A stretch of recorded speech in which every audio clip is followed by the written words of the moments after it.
Good evening, everyone, and welcome. I will call this Bloomington City Council meeting to order. Tonight is Monday, October 20th, 2025. Thanks to everybody joining us here in the chambers and everyone watching online. We will start our meeting as we always do. If you are able, please stand, remove any head covering, and join me in the Pledge of Allegiance. I pledge allegiance to the flag of the United States of America and to the republic for which it stands, one nation under God, indivisible, with liberty and justice for all.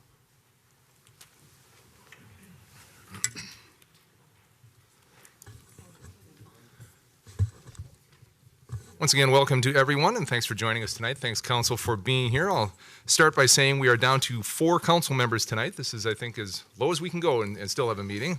Missing council members for a variety of reasons, of family events and travel and so on.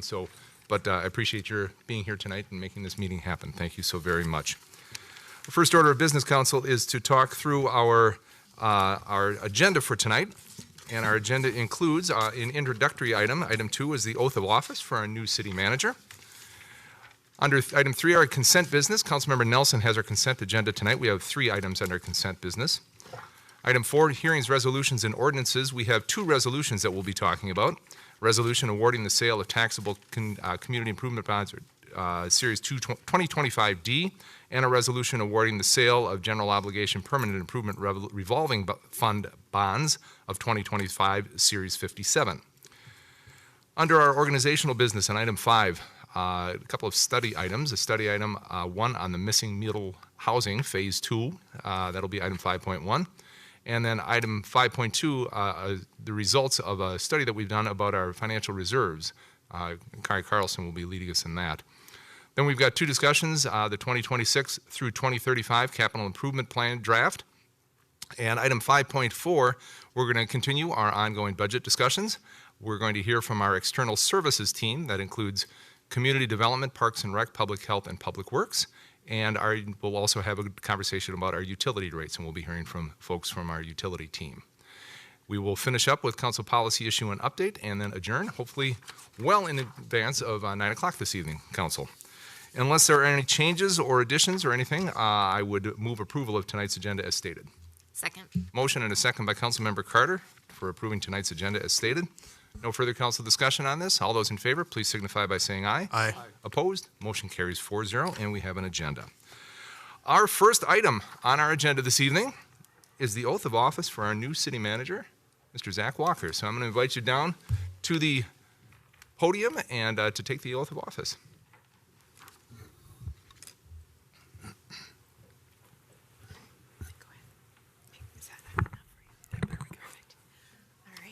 Raise your right hand and repeat after me.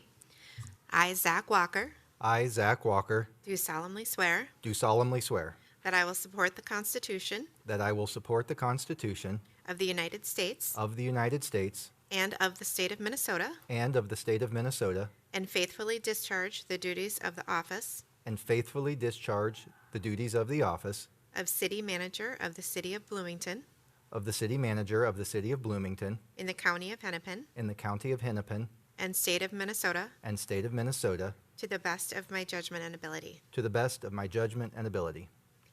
Oh, sorry. Thank you. Thank you.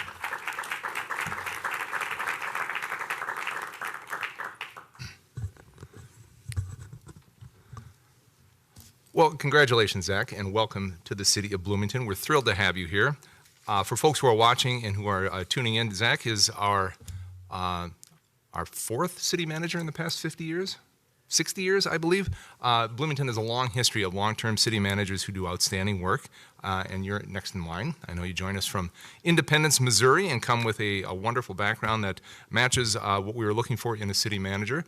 It was a nationwide search. We had a number of outstanding candidates and settled on Zach, and we're very excited to have you here and looking forward to what we're all going to accomplish together, because obviously this is a team sport and we've got a fantastic team here in the city of Bloomington, and very happy that you are here. So welcome, and if you could, perhaps you could let folks who are watching or who are here in the chambers, give them a little background about who you are and what makes everything tick inside you, and what you hope to accomplish here as Bloomington City Manager. Well, I'd be glad to, Mayor. And thank you again, Mayor and members of the council, for this opportunity. It's certainly very exciting and very humbling to step into this role and to be part of such a wonderful community and to build upon the success that you've all had.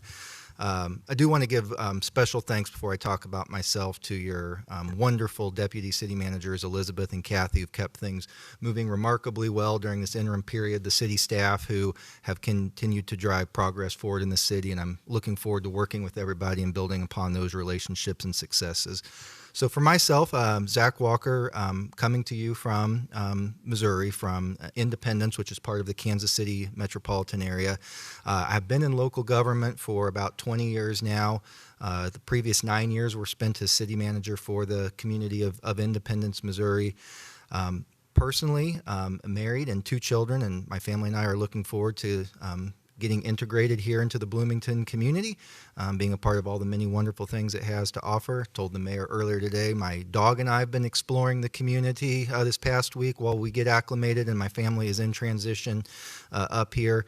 But really just excited to be a part of what's clearly a very special community and working with all the wonderful people on this dais and in this community to continue to make this place special. Well, we're thrilled to have you. We really are, and thrilled to have to be moving forward after 9 months, 10 months since our previous city manager moved on, and so to be able to continue to move Bloomington forward, as you said, and just looking forward to all we have together and what we're going to be doing working together. So, Council, anything to add here this evening? Very good. Well, welcome aboard. Thank you. The formalities are over. You're now part of the team, and off we go. So well done. Thank you very much.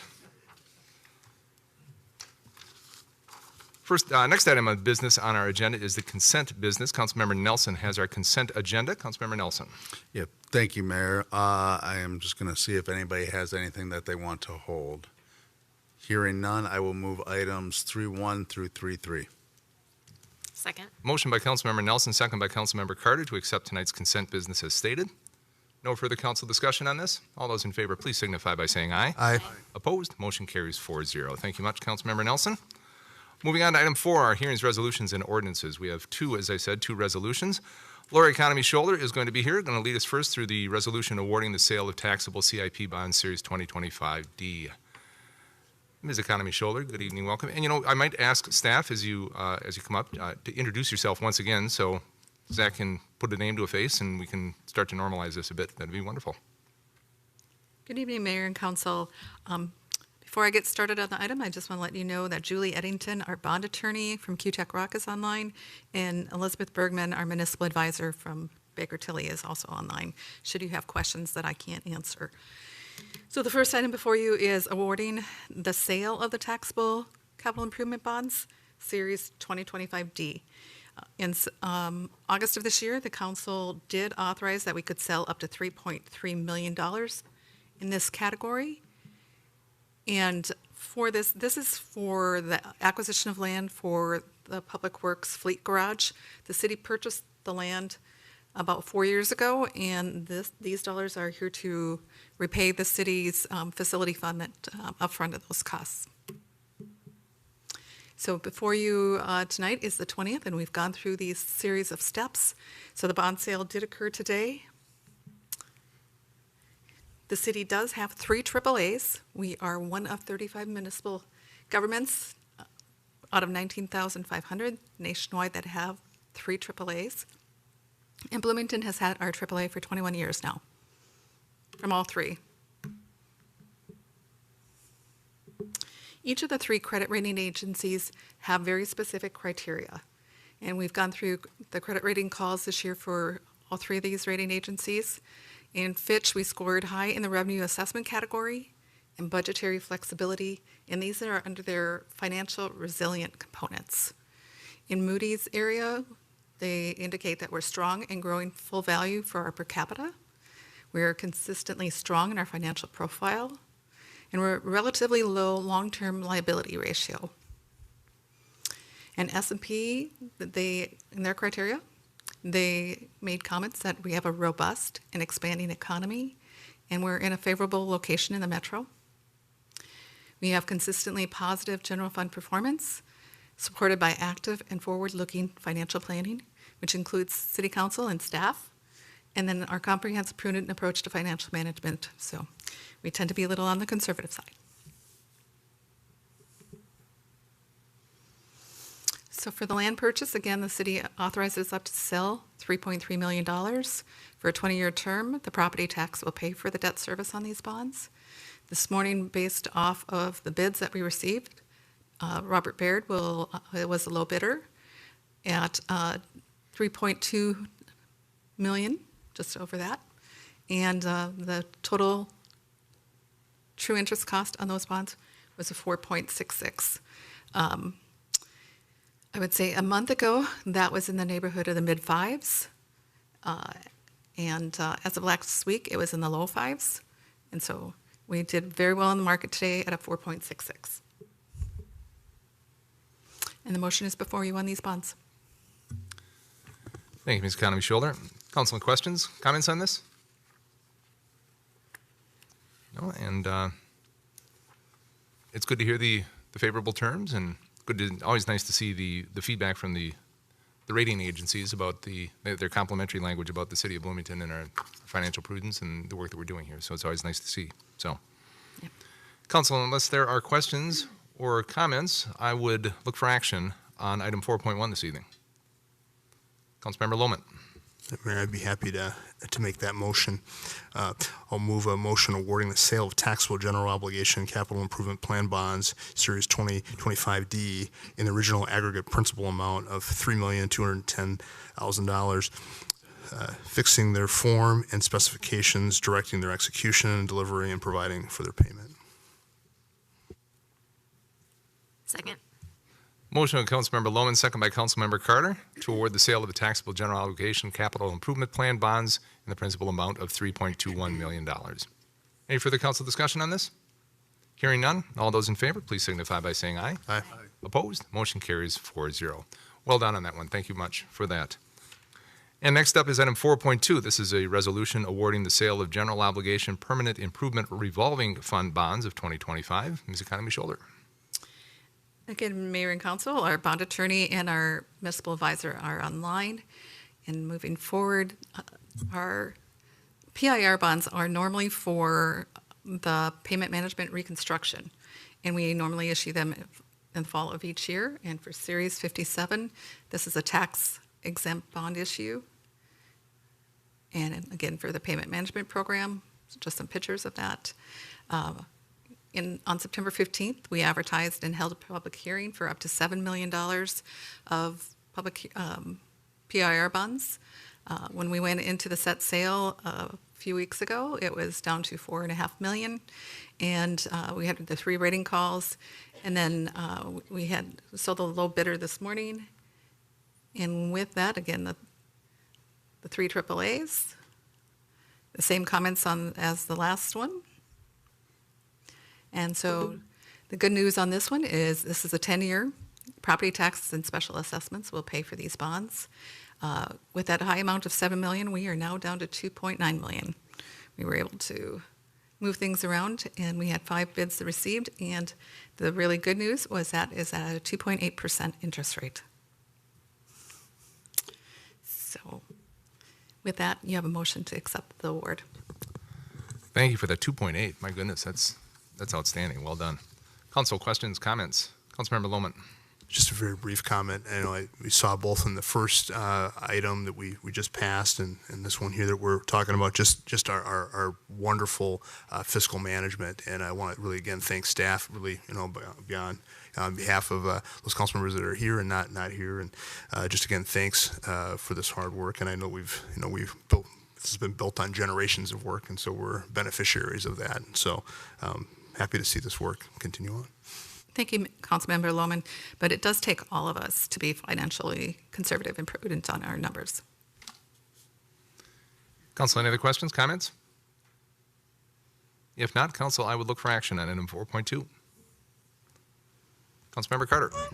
So I would move to adopt a resolution authorizing the sale of general obligation permanent improvement revolving fund bonds of 2025, Series 57, in the original aggregate principal amount of $2.9 million, fixing their form and specifications, directing their execution and delivery, and providing for their payment. Motion by Councilmember Carter, second by Councilmember Nelson, to adopt the resolution authorizing the sale of general obligation permanent improvement revolving fund bonds in the principal amount of $2.9 million. Any further council discussion on this? Hearing none. All those in favor, please signify by saying aye. Aye. Opposed? Motion carries 4-0. Thank you very much. Greatly appreciated. Moving on, item 5, our organizational business, and item 5.1 is a study item. This is regarding our continued discussion about the missing middle housing, and Dakota Castanday is with us. Good evening. Yeah, good evening, Mayor and Council. So yeah, I'm going to walk through, just quickly define missing middle, just so we're all working from the same playing field, kind of talk about the benefits and why we've been talking about missing middle for so long, walk you through a couple of policy considerations, and then wrap up with a couple of discussion questions. So missing middle, often referred to as gentle density housing or clustered housing, is housing that, if you kind of think about the scale and form of housing on this scale, kind of falls in the middle between single family homes and larger apartment complexes.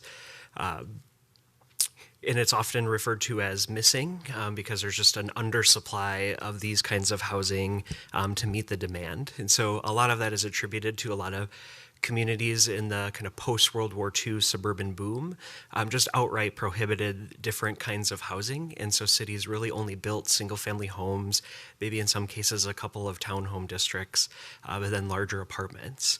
And so this is kind of exploring homes that are multiple units, but in similar form and scale of a single-family home, to try to create more diversity in housing types and variety. And as I'll kind of talk about on the next two slides, when a lot of communities only have one or two different types of housing, it can create challenges to meet really all of the housing needs of all households in a community. And so staff have been looking at missing middle because we believe it's a key priority to ensure that Bloomington continues to lead in housing for the region. The Minneapolis Fed estimates that about 18,000 new housing units need to be built over each year to 2030 to meet the demand. And so we see missing middle as one strategy to help increase the supply of housing. Again, these housing types are compatible with single-family homes, and we think this provides an opportunity to support creative and critical infill housing opportunities.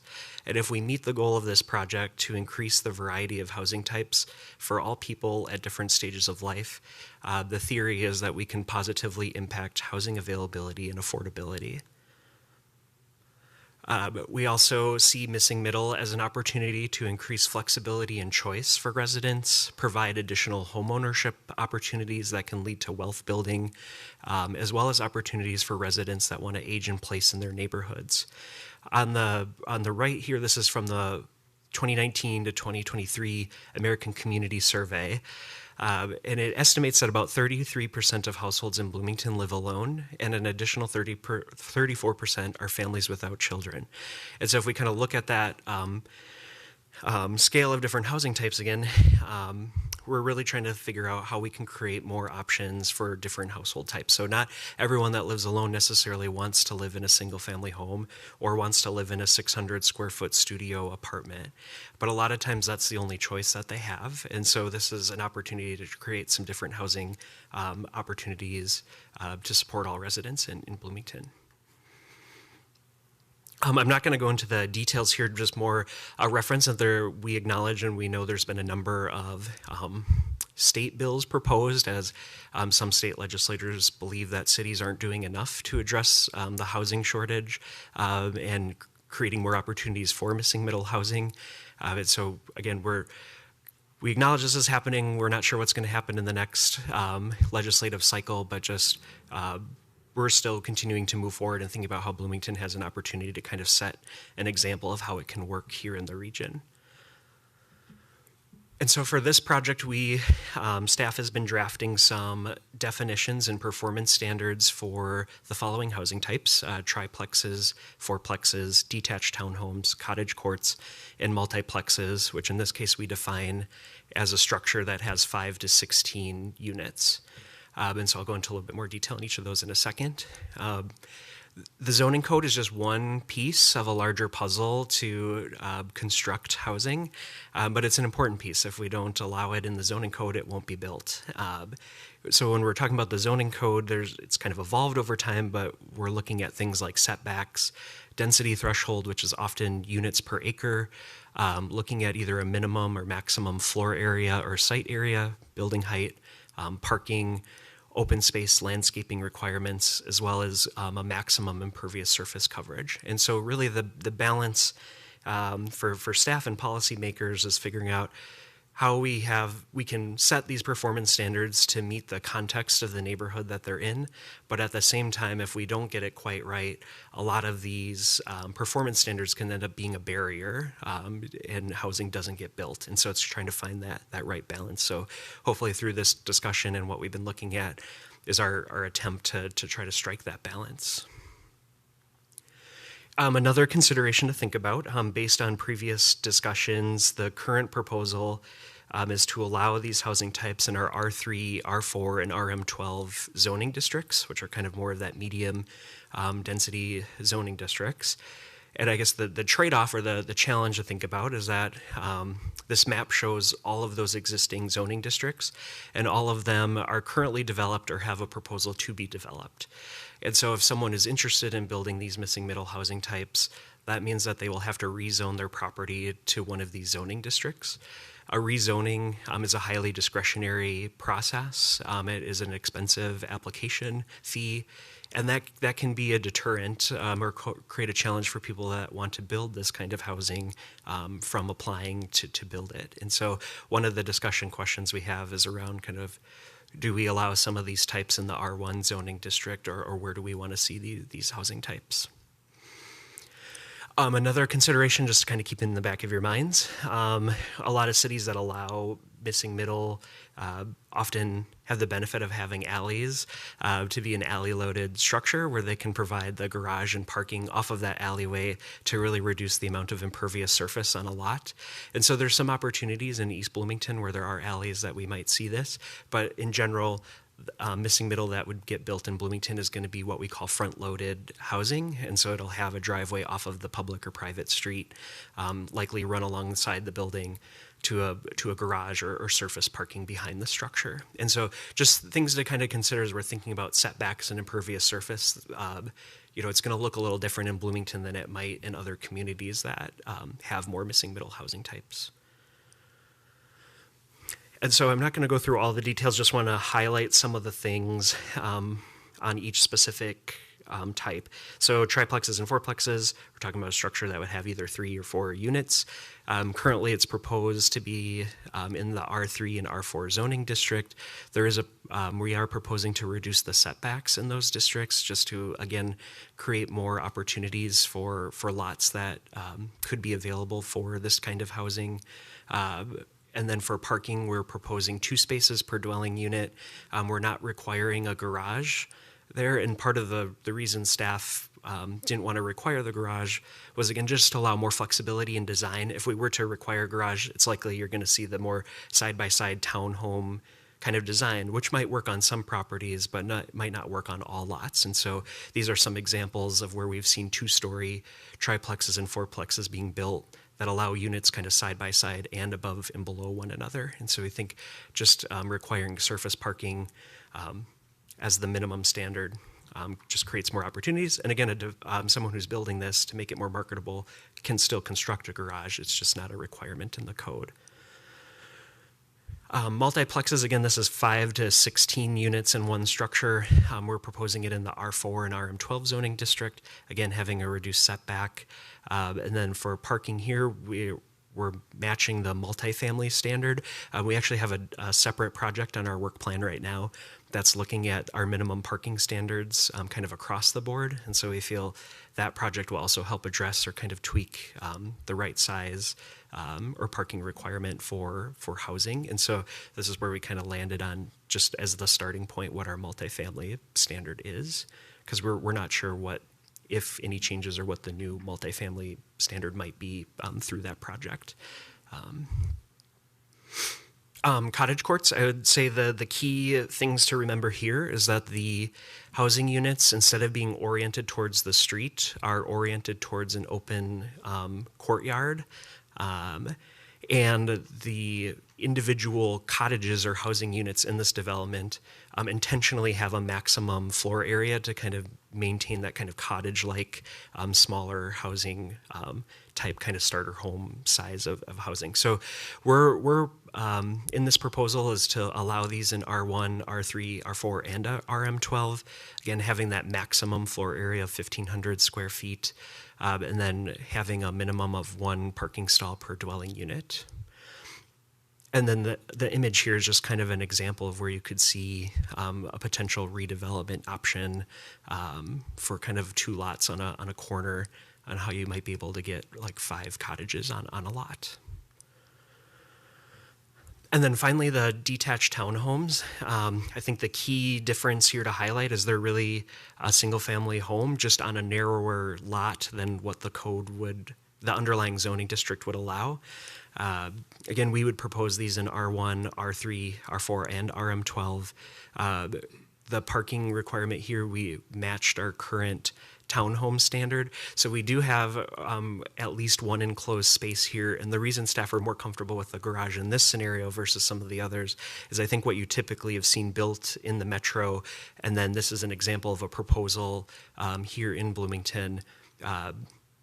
Really, a garage is pretty standard to the design of what these are. It's really, if you think about an attached townhome, but instead of being attached, you have a narrower side yard setback, and they're a little bit closer together. So again, really a standard single-family home just on a smaller lot to again make more efficient use of some infill opportunities. And so that's just kind of a quick overview of the project and where we're at. So we have a couple of discussion questions for you all, but also happy to answer any questions or comments you may have. Thank you, Mr. Caston. I appreciate it. I do have a question. So we've had, I know the HRA has state funding and the likelihood of building on a number of lots in the city. And I know we have St. Stephen's, is that? St. Mark's. St. Mark's, thank you. Yep, I knew yep. I couldn't remember which saint we were talking about. Yep, no. At St. Mark's, will this work? This conversation that we're having on the missing middle intertwine or work closely with what the HRA is planning for the work that they're doing?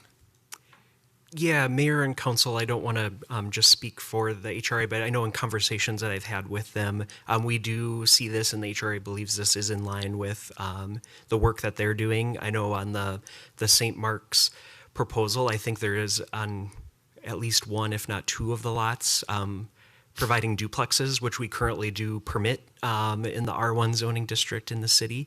And so I would imagine kind of the direction we might get here if we allow some of these other housing types, there is an opportunity there for the HRA to be involved. Yeah. Mayor and Council, if I can just add, I've had some conversation with the administrator for the HRA around this topic, and certainly the current proposal was based on current land use practice. So if the council is receptive to these additional uses, that definitely will provide an opportunity for the HRA to think differently about that project. Thank you. I appreciate that. And I do think it would be something important to consider here and think about for a couple of reasons. Obviously, it's something we need, but also I think this. I think if the city used it as an opportunity to do it and to do it well, to show that, I mean, some of those images that you showed are very attractive units, and to do those correctly and to do them well and to show that what it can look like, I think might help folks who might not be able to see in their mind what we're talking about when we're talking this type of thing and the possibilities that could be there. So, thank you. Council, questions, comments here? Councilmember Lohman? Yeah, I've got some questions. As we look at these different missing middle, I'm always curious about what would be done with the ADUs. So let's say you do a type like this. Does that exclude that from being a possibility? How do we handle that? Yeah, Mayor, Councilmember Lohman. I don't know if in the current proposal, we have that all figured out. I think we would want to keep it open to allow if someone did have a missing middle type that potentially they could get an ADU there. I think it's kind of working through all those details around the setbacks and impervious surface, and then kind of doing that calculation to make sure they're not exceeding their density threshold on that lot. But I would say nothing right now. Like, we're certainly open to allowing an ADU on the same lot as one of these missing middle types. Yeah. So with that in mind, let's look at the cottage, because those are the ones I'm very interested in, and just not that it would preclude me from doing that, but just how would that work then with the ADU? Let's say I wanted to have 2 on that area. Yeah, Mayor, Councilmember Lohman. I guess it would really kind of depend on the proposal. Currently in our ADU standards, we do have a maximum size for the ADUs as well. And so, maybe it could potentially work where you have a slightly smaller kind of cottage as part of that development that maybe is considered an ADU, but probably in the cottage court example, they're going to be more just like cottages versus the accessory dwelling unit versus a cottage, if that makes sense. I guess where more my trouble is where's the yard for each unit? Where's that considered? We don't need to answer that today, but those are some of the kind of the questions I have. Not only I thought this was the best example that I have for some of those other ones, and how when we start putting these things in to different zoning codes or zoning areas, that those conflicts are the things I get a little bit more concerned about. And that's a good example of something in terms of, if I put that there in that area, what does that do for the rest of the rest of those areas? It's not a question about density. It's just how does that practically work? Yeah, and Mayor, Councilmember Lohman, maybe I'll just add for the cottage court example, kind of that question around the yard. I think the intention on this kind of housing product is a little bit different in that really you're not necessarily, each unit has a front and backyard like a traditional single family home might. The intent here is that you have this kind of shared open space and kind of more of a communal open space. So it's kind of, again, just like a different housing typology, maybe is looking at a different target demographic of who would live in the cottage court. And so you're kind of having more like shared space, I would say, versus maybe more of a private front and backyard. And I almost didn't want to ask this question, but I'm going to ask it anyways. We've got the RS zone that's out there, and I know that there's been some conversation about having a different zone out there. I know one of my other colleagues had mentioned that, and I was curious if staff had thought about if the home for some of these would make more sense in that RS zone as opposed to the R4 zone that's out there, or if there was some splitting that needs to be done with the R1 zone. And I'll just for an example, because I think we're going to get to one of our questions, and this is one of the things I've been thinking in the back of my mind, is if you've got parking that's closer to artillery roads, maybe that makes sense to have a lower parking standard, maybe a different code or a different zoning, as opposed to being a place that's further away from our artillery or one of our main streets. And we might have a different standard. You wouldn't want to do that based on type, but maybe it makes more sense to do it based on zoning. So just a couple ideas or thoughts that are out there. Yeah, thank you. Councilmember Nelson? Yeah, thank you, Mayor. So you talked about a number of different homes. One that I didn't see in there was what is often referred to as a studio or a patio home. Where would that type of product fit in there? Because I know it's developed in other suburbs of the Twin Cities. Yeah, Mayor, Councilmember Nelson, maybe let me pull up this. I guess I'm not familiar with that term, but maybe there's a bunch of different ways people describe kind of the same thing. Is when you're talking about like a patio home, does it match anything on this spectrum? What was that? Ms. Manderson, a thought? Oh, just like a detached townhome? Yeah. Okay. I guess, yeah, in our case, it would just fall under probably this detached town home kind of style of housing. Yeah, I apologize. Sorry, people use so many different terms to describe different housing types. So. Okay, that's what I was wondering, if it fell under that area, and that would then have a garage. And because one of my concerns, I'll be honest, about the cottage court, It may or it may not work well for seniors, given that the parking isn't right at the house. There'd be walking. We have winter, so there may be issues there, and which leads to my other question. With the cottage court, would you suspect that that would end up having an HOA, given the common area that needed to be maintained? Yeah, Mayor, Councilmember Nelson, I would say that's probably the direction that those would go, just because there are, because of those common areas. Yeah, and I think it could go either way, where you have the cottages could be rentals, or maybe they're all on one common lot, or it could be set up like a townhome kind of style, where each individual unit is on its own lot, and then you have some kind of HOA or body that's taking care of those common spaces. So I think it could be either or, but that would likely be the direction you'd see. Yeah. Okay. And then will we talk about all the questions you had in the packet Yep. in a couple minutes? Yeah. Maybe we could get to those now. Yeah. go Yeah, yeah, that's perfect. So yeah, I just had a couple guiding questions on here on some of the big pieces of those performance standards. So the first one is, what do you think is an appropriate parking standard for missing middle housing types? And kind of for all these questions, you'll see it in this kind of range of least restrictive to most restrictive. And then I tried to highlight the Planning Commission and HRA's recommendation from their study session. So I'd say in general here, it seemed like Planning Commission was more comfortable with option B of having one space per unit and no garage requirement for triplexes, fourplexes, multiplexes, and cottage courts, and then kind of our typical townhome parking standard for those detached townhouses. Thoughts, Council? Councilmember Carter? Thank you, Mayor. I would say my preference would be option B. So having the minimum one space per unit, no garage requirement. I think I was reading through some of the notes from the Planning Commission, and I think there was, comments around letting the market kind of determine, and I agree with that approach. So, yeah, those are my thoughts. Thanks. Councilmember Lohman? So I can go next. So I guess, and I kind of alluded to it earlier, I think for myself, I think that the question I kind of ask is, what happens in a more densified part of the city, in terms of parking.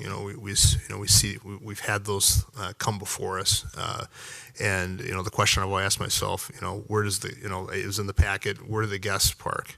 I'm having a party, I'm having a dinner party, where are all those folks going to go, with these units? And, of course, you don't build a house or build parking, based on high-level events, but you want to keep that in mind. And so I do think that, where these things are located at for myself as a council member, that really dictates how we should be thinking about that. And I think that we, maybe need to think about, looking at our R1 or some of our other things and kind of trying to see how do they interact with the roads that are around that? Is there other transportation? Is there other buses that are there? And so that gets me to the option A, if you're closer to that, where, if you're further away from those transportation options, I'm probably closer to a D. So, but I do, and that's just for that triplex, fourplex, and multiplex. And it's not so much that, I'm hoping that we're going to be successful with our ADUs and that type of thing. So I'm hoping that we'll see more people wanting to park in those R1s, and there'll be more conversions that'll be there, and so that will put additional pressure on the in that area. For the detached townhomes, I feel like we already kind of have that today, so I think option B makes sense, or whatever the other standard is that we have for R1. I think that's perfectly fine. Councilmember Nelson? Yeah, thank you, Mayor. I just want to clarify, was it staff's recommendation on detached homes or townhomes that they have a garage space? Because I thought that's what I read in the packet, but this doesn't reflect that. Yeah, Mayor, Councilmember Nelson, yeah, I think the staff recommendation, or in the kind of draft concept, was to allow 2 spaces and then at least one being enclosed, so having a garage requirement. And so, yeah, I think the staff recommendation actually aligns more with option C, and it seemed like I think kind of to that point around more market-driven decisions, some of the planning commissioners were more comfortable just saying 1 to 2 spaces doesn't necessarily need to be a garage for those types. All right, just want to clarify. Thank you. Yep. So where I'm landing on this is a statement you had made earlier in part of your part of your presentation, that we have to make sure that these meet the context of the neighborhood. And I don't want to force a bunch of parking out onto the streets, especially as we go into the winter months when, if it snows, you're not allowed to park on the street, and then what? I don't want it, we already hear concerns about people parking on the streets and for a variety of reasons. I just want to make sure whatever we come to here, whether it's in a triplex or a detached townhome or whatever, that it meets the context of the neighborhood and does it correctly, because I don't want to just drop something in there that sticks out like a sore thumb. All right. Fair. Let's go on to our second question if we could. Yep. Yeah. So the second one here now is really kind of I guess probably one of the core questions of what zoning districts should missing middle housing types be permitted, and should certain types be permitted in our R1 zoning district. And so this was, as you probably saw in the notes, and as you can see here on the screen, the Planning Commission recommendation was a little bit more mixed, I think, based on the specific housing type. The HRA seemed a little bit more consistent around that option B. So I would just say option A is allowing it in R1, and kind of the standards unique to housing type would really be, if you're okay with it having a shallower setback, say that 20-foot setback versus a 30-foot setback. And the option B is to allow it in R1, but you want that 30-foot setback to match the single-family home structure setback. It's kind of the key difference there. Am I seeing this correctly? Did the Planning Commission basically recommend everything here? Yeah.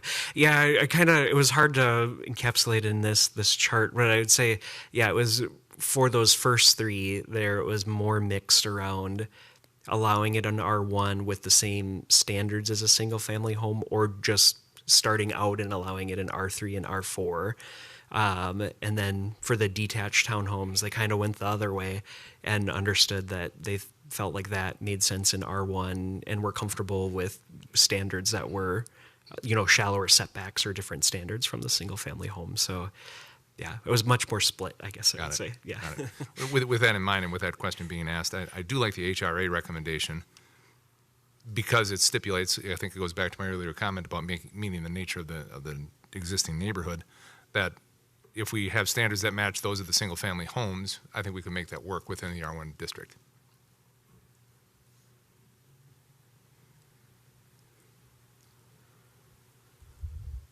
Councilmember Lohman? Thank you, Mayor. So pretty much on board with that, for the cottage courts and the detached townhouses. But then I kind of go back again. I want to reimagine that R1 zone. I really do think that we've got to kind of look at those triplexes and the fourplexes and those things that really kind of drive density, and look to try to pair it with places that make sense across the city. Places where there is transportation, places where where you can get around in the city. And so I think I would challenge us to kind of think a little bit more about what that R1 looks like, especially around for example, like a Pennant American, where we're looking to try to do, the long-term vision of that, in terms of that, the housing that's around that area and around that space. Looking at ways in which that we can really complement those spaces, kind of provide some protection to some of the R1s and the cottage courts and the detached houses by creating kind of some of that. You might have a ring of apartments around one area, then you kind of take a step back into fourplexes, triplexes, or other multiplexes, maybe some of our other zones that we have that have multiple zones there, and then back your way into that. So really try to be strategic about reclassifying some of our R1s. Now, I realize as I say that how difficult and complicated it is to try to do that. If you're currently living there, you may not want to see that happen. So I know I say that, cautiously, but I do just think that if we try to force those triplexes or fourplexes into an R1 as it is today, you have a lot of conflict. We can look at 86 and Penn. That's an example of where we tried to put and that's where I think it really makes sense to have those types of things there. When you redevelop that area, that'd be a place I would target. But for those neighbors that were there, that was not a good experience in terms of where they wanted it. So I think we should be strategic about that and really kind of reimagine what the R1 looks like. Councilmember Carter? Thank you, Mayor. I guess I'm a little confused, Councilmember Lone, just because we had that whole conversation around R1 a couple years ago. And so I thought that might have been reimagining, but I don't know. Or maybe you mean something different that you can clarify. No, I think that you, Councilmember, thank you for asking me that question. We did have that conversation, and I was always of the opinion that, and eventually we're going to have a conversation about the RS, RS1 zone, and I think that you very astutely brought forward, how are we looking at R1? Does it really make sense to look at R1 the way that we do today? And I think that part of our issue that we have with trying to densify some of these areas or these spaces is that R1 it's encompassing so much. And so I think the challenge that you raised at that point in time, I accept it. and I'm willing to kind of reimagine or think about that a little bit differently in terms of what that looks like and how we are able to execute that. So I thought you were onto something. Now I don't know if we can get to consensus on that, but I certainly agree that I think that you had a good point when you brought that forward. I'm gonna have to go listen to my comments because I don't remember now. No. So I did have a quick question. So I see that there are multiple options as permitted use and conditional use. Was there any conversation for triplexes and fourplexes about making it a permitted use in R1 and a conditional use? A conditional use in R1 and a permitted use in R3 or R4 for fourplexes? Yeah, yep, Mayor, Councilmember Carter. Yeah, we did, and that's kind of what that option D gets at, to make it conditional, or I guess, yeah, conditional in R1, R3. But I think the trade-off for that balance, kind of similar to the rezoning comment that I had, is that it's just that, it is another application and kind of process to get that conditional use permit. And so, the trade-off might be maybe less people apply to build it in R1 because they don't want to go through that CUP process or pay the fee to kind of go through that process. A CUP is, has more concrete findings and isn't as discretionary as a rezoning decision. But I think that was kind of in staff's mind around that, is that balance or trade-off, taking that extra step with a CUP. Okay. I think where I'm at is that for triplexes and fourplexes, just because, I think this is what I'm hearing maybe others say, is like there just is so much variety in the R1 in terms of what neighborhoods look like and feel like and all that. And I guess where it seems like it would make sense sometimes, but maybe not make sense other times. So I think for right now where I'm at is a permitted in R3 only, so basically option C.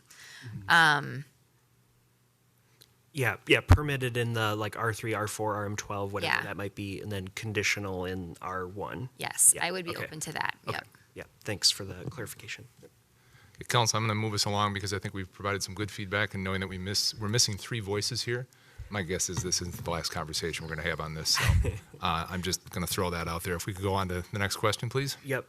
So yeah, this one is just around the kind of minimum lot sizes, and kind of detailed in the packet, where we landed, like how did we get to 17,500? It's just kind of doing the math equation. If you'd build a triplex at this size of lot, gets you right under that 12 units an acre, which is kind of the maximum density threshold for those districts, and similar for that 33,000. So Planning Commission and HRA both said, yeah, as long as kind of makes sense or you did that math, we're okay with reducing it. Yeah.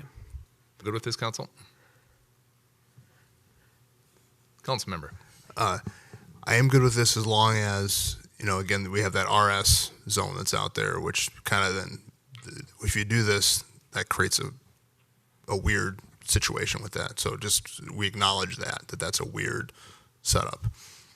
Okay. So. All right. All right, and then the last one I have is just around the setbacks. So here, kind kind of shows the current standard in those zoning districts and then our proposed setback. And really where we kind of landed on the 20 feet from a street, 25 feet from a rear yard is one to kind of match. We have existing landscape buffers or oftentimes easements that restrict where structures can be placed already. And then these are in recent townhome developments where we've gone through the plan development flexibility. These were kind of the setbacks that council approved through those flexibilities. So that's kind of where that came from. Yeah. That makes sense to me. Yep. Yep. Councilmember Nelson? Is the first one on this list R3? Yeah, I don't know where that got taken out there. Yeah, sorry about that. And I got it. What's the maximum density on R1?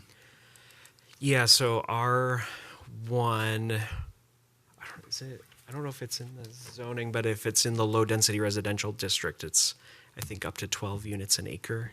Mr. Johnson? Hi, Mayor, Councilmember Nelson. There's not a listed maximum density in R1. You effectively could have 2 dwelling units on a single lot, either with a home and an ADU or a 2-family dwelling. And if you, depending on the lot size, that could get close to 12 units per acre on a smaller lot, according to our more recently adopted standards.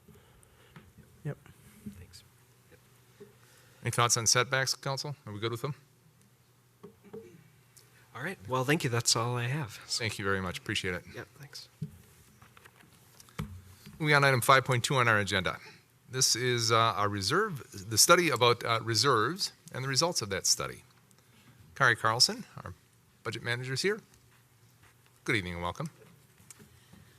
Hello, Mayor and Council, and welcome to our new city manager, Zach Walker. I am Kari Carlson. I'm one of the deputy finance officers in the finance department.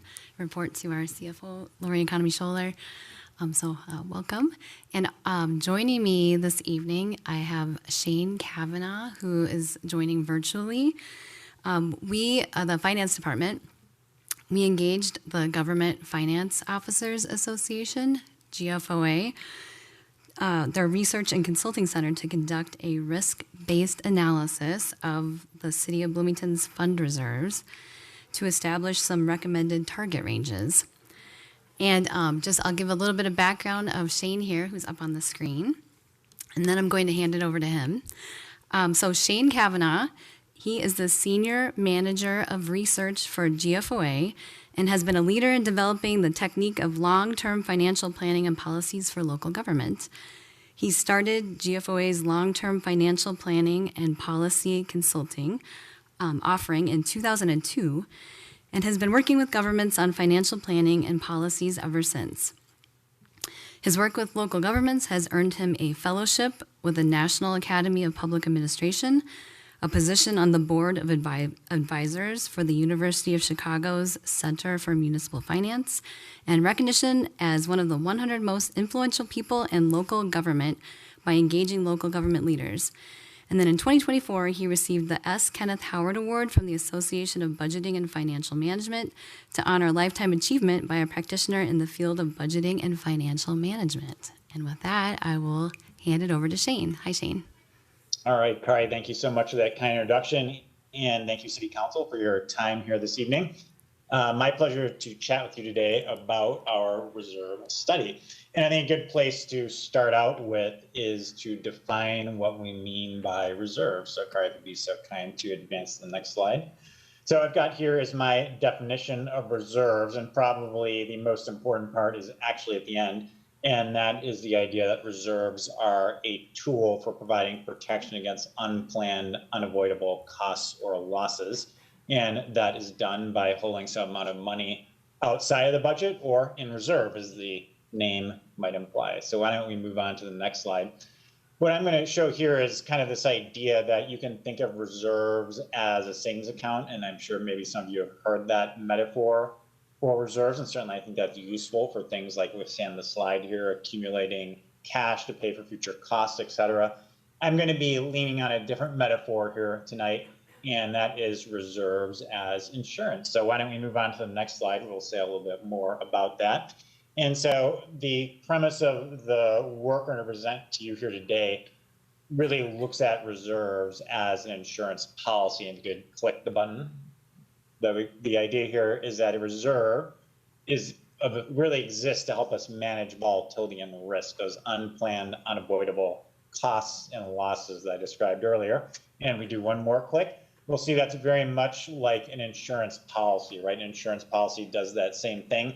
But in addition to that, the insurance policy metaphor has several other useful characteristics. I think it has an obvious parallel to our personal lives, just like the savings account metaphor. So I think that's just helpful for thinking it through. When we define reserves as insurance, I think it also invites us to think about how the reserve complements your commercial insurance policies. And one of the council members, I saw a question from earlier today raise this very astute point, is that how does the reserve interact with commercial insurance? I think that's a very good thing to think about. And then lastly, it implies there's an optimal amount. So in other words, just like you could over-insure something, you could over-reserve something, right? But at the same time, you could under-insure, so you could also under-reserve, right? So our job is to find what I'll call the Goldilocks amount, not too much, not too little, just right. So why don't we move on to the next slide. So if this is a insurance policy, essentially, what are the risks that we are in fact protecting against? And so we look at a pretty comprehensive set of natural and human-made catastrophes, and I couldn't put them all on one slide, so I just figured I'd pick out a few of the highlights here. Recession, certainly a very important one, because a recession can reduce the city's available revenue. The natural catastrophes like storms and winds and floods, fairly obvious, and like how a large natural catastrophe could cause unplanned, unavoidable costs. Maybe less obvious, but still I think potentially important, is retained risk on your commercial insurance policies. And we're getting at there is like, well, what about if the city incurs costs over the limit of a policy? So for example, many cities are increasingly concerned about the idea of social inflation in jury verdicts and like kind of the higher costs that those can entail. Nowadays, that would be an example of retained risk on your commercial insurance policies. And then just to make the point, our other risks panel down on your kind of lower center is making the point that there's a lot of other things that we looked at in the risk model besides just those things I could fit on the slide. And the goal here is to provide a comprehensive as possible view of the risks that the different funds that we're analyzing have to deal with. So if we could be so kind as to move on to the next slide, a reasonable question would be, well, how are we going to analyze these risks? And we use something called Monte Carlo computer simulation. So this is not a new method, as we say here on the slide. It's been around for a really long time. It is standard practice in many industries that have to deal with risk as a standard feature of their operations, like insurance. What is new is that you do no longer need supercomputers or really highly specialized software. You can do this on your standard PCs with nothing more than Microsoft Excel. And so that creates several advantages for us, not least of which is that I can email Kari the model. She could open it right up and see exactly what I'm seeing, use the model on our own, all that good stuff. So there's many advantages to what's called this modern incarnation of Monte Carlo analysis. And one might ask, well, what exactly is Monte Carlo analysis? So if we could click one more time. Basically, what we're doing is building what I'll call a multiverse of the city. Some of you may be familiar with this concept. It's very popular in science fiction nowadays. And the idea is that there's all these parallel universes where each universe might differ from the next in some interesting way. And so we have 10,000 parallel universes of the city of Bloomington, where in each parallel universe, we vary the extent to which the city experiences those risks I described on the slide earlier. And we vary them according to their statistical likelihood and range of damage that we might expect from those risks. So I'll give you just a very simple example. Let's imagine that we were doing 100 parallel universes and there was a 10% chance of a flood, then we'd expect about 10 of our 100 parallel universes to have a flood. If there were a 15% chance of recession, we'd expect about 15 of our 100 to have a recession. And then some of those 100 might be unlucky and have both, but most would have none of them. And we kind of multiply what I just described out times a whole bunch of different kinds of risks. And also, my very simplified example was either it has it or it doesn't have it. But what we're doing is we're doing a 10-year model. So each year we simulate whether it happens or it doesn't happen. And then we also simulate how bad it was, right? So if we're talking about a flood, it could be a relatively minor flood, or it could be a major flood if we're staying with a recession, right? So we're varying all these things across all our parallel universes. In Bloomington's case, we've got 10,000 of them. And by doing this across all 10,000, we get a pretty close to comprehensive view of the possible combinations of these different catastrophes. And that gives us a sense of how much one would need to have in reserves in order to feel sufficiently confident that you're able to cover the risk that you are subject to. So the next logical question is on the next slide, and that is, where does the data come from to build a model like this? And so we have several different data sources. So of course, the city's own historical experience is quite valuable. For example, we can look at the experience during the 2008 Great Recession. That is the worst recession since World War II. So that gives us a pretty good insight into how the city might fare during a particularly bad recession. We could look at the city's own experience, of course, from commercial insurance, right? So when we looked at, I mentioned earlier, one of the risks was retention on commercial insurance policies. Well, we could look at the city's prior experience with retaining risk on commercial insurance policies. We can also look at experience in the wider region. So that's particularly useful for things like natural catastrophes. We, for example, looked, as I say here, at the county hazard plan, the Hennepin County hazard plan. So that proved quite useful to give us an idea of what sort of natural disasters have befallen the region, which ones are thought to be the highest risk, so on and so forth. And speaking of county staff, of course, the finance staff have been immensely helpful, as well as several other staff members, including, I want to point out, the risk manager. Of course, you might imagine her role was quite important in what we were doing. And then also third-party experts here. So using FEMA data sets, the League of Cities had some useful data that we've used, state government actually as well. They're not on my list, but they were quite helpful, as well as third-party statistics providers. So for example, we got statistics on the snowfall risk that the city faces, which would be very important for like winter storms, for example. And Aon is a very large insurance company, and we procure data from them as well. So as you can see, a lot of different data sources go in to building this model. So as we kind of get onto the next slide, we're going to now be rounding into what did the results show for the city of Bloomington. So before we get to that, just a couple things I want to go over first is, number one is risks do not add up like you might expect. And what I mean by that is when we click, there are these forces of diversification and interdependencies. So sorry, go ahead and just click. You can just go ahead and click through the slide. There's one more click. There we go. And what we mean by diversification and interdependencies is essentially, with diversification, we mean not every bad thing that could befall the city will happen at one time. Sort of like when you diversify your stock portfolio, you're essentially betting that not all your stocks will go down at the same time. Hopefully, obviously, there are cases which might cause that to happen, but you're expecting it most of the time. They're not going to all decline at once. And that same thing is essentially true of the city's risks, meaning it's pretty unlikely the city would have both a historically large flood, historically large tornado, historically large recession, so on and so forth, and all the different things we looked at happening all at the same time would be pretty unlikely, and that is essentially the power of diversification. Also, the city is not going to do nothing, as we say, if a bad thing happens. So the model has all sorts of different mitigations in it. An important one being the amount of money that the city is willing to cut. In fact, I think one of the council member questions revolved around this.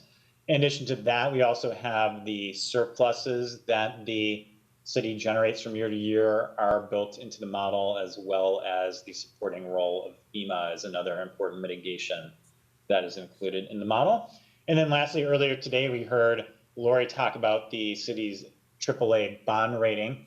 And so that is also useful for our modeling purposes, because the bond rating agencies have particular expectations when it comes to maintaining fund balances, and that is also included in the model. So all those things I think are just useful pieces of context to be aware of. As we get to the next slide, which has one of the pictures from the model. And what this picture is showing us is this is a 10-year view of the average remaining reserve for the city. So the blue line is the average remaining reserve. So what I mean by that is we look at across all 10,000 parallel universes, we take the reserve, add them all up, divide by 10,000, and that is what the blue line is. So what that's telling us is on average, over a 10-year period, the city is staying above the critical threshold, which is a good thing. And then we also have on there the 50th percentile, which is just another way of looking at the average. That way kind of factors out some of the more dramatic parallel universes, the one where the city is really unlucky and it's kind of a straight down the middle measure. And so that one also stays above the critical threshold. So these are good things. Now, of course, the question then might be as well, what amount of reserve might be the optimal amount, or that Goldilocks amount I was talking about earlier, not too high, not too low. And if we go to the next slide, we have just that. So what this graph is called, this is a cumulative probability chart. And so how to read this is on the vertical axis, you have percentages from 0 to 100. And then you ask yourself, well, how confident do I want to be that I'm going to have the existing reserve is going to be enough to keep us above that critical threshold, the red line. And the critical threshold is the amount of money you do not want to go below in your reserve.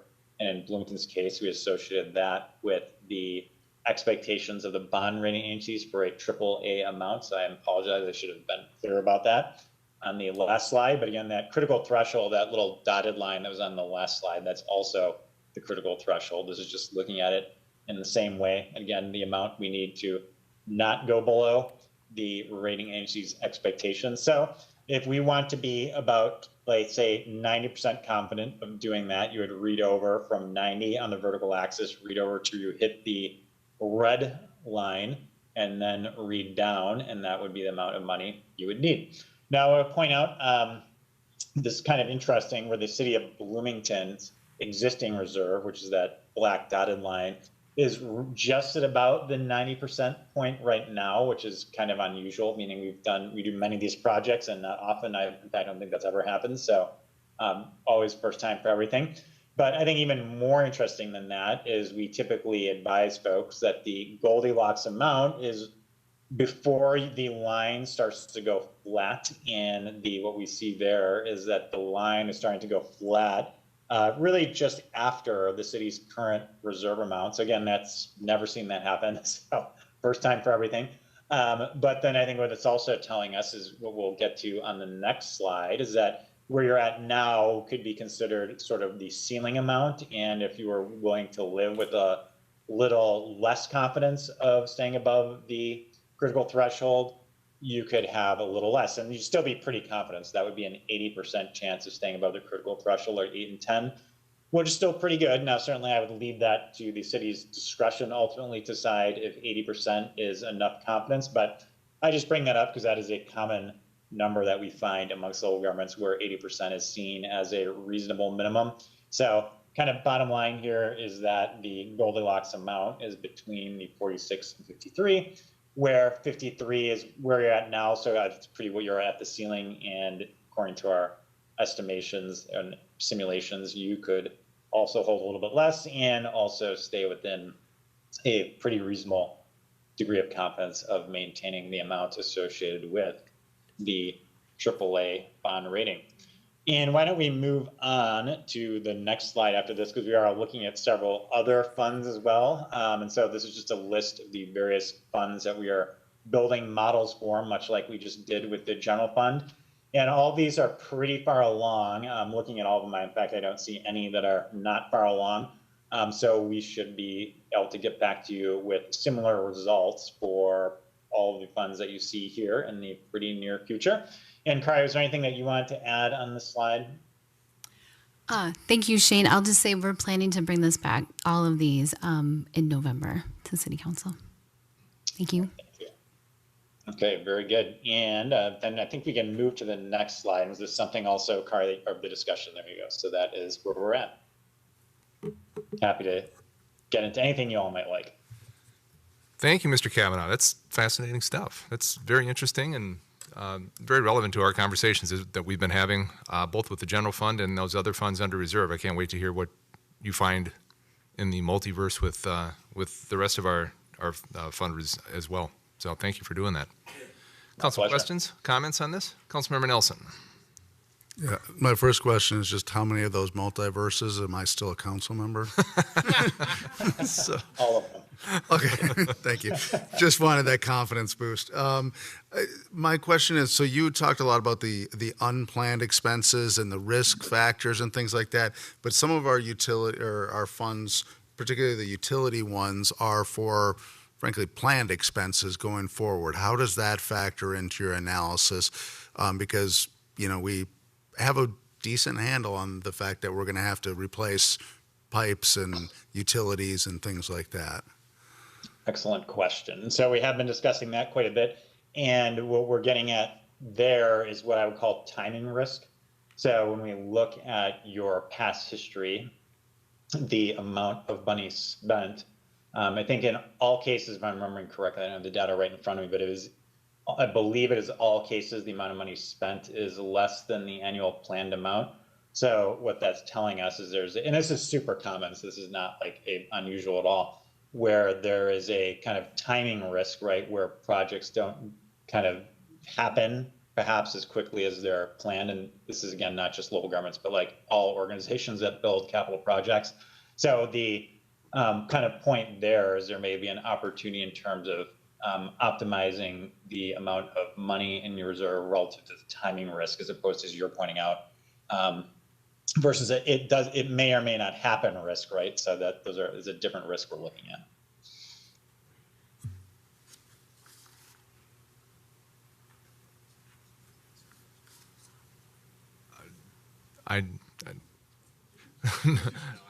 Councilmember Lohman. I'll make it work here. I'll ask this first one and I'll formulate the other one in my head as we go along here. So one of the questions that occurred to me as I was looking at this, I'm a forecaster in a call center, so I use Monte Carlo. That's one of the units that we utilize, and so I'll get to that question in a second. That's the one I'm formulating in my mind.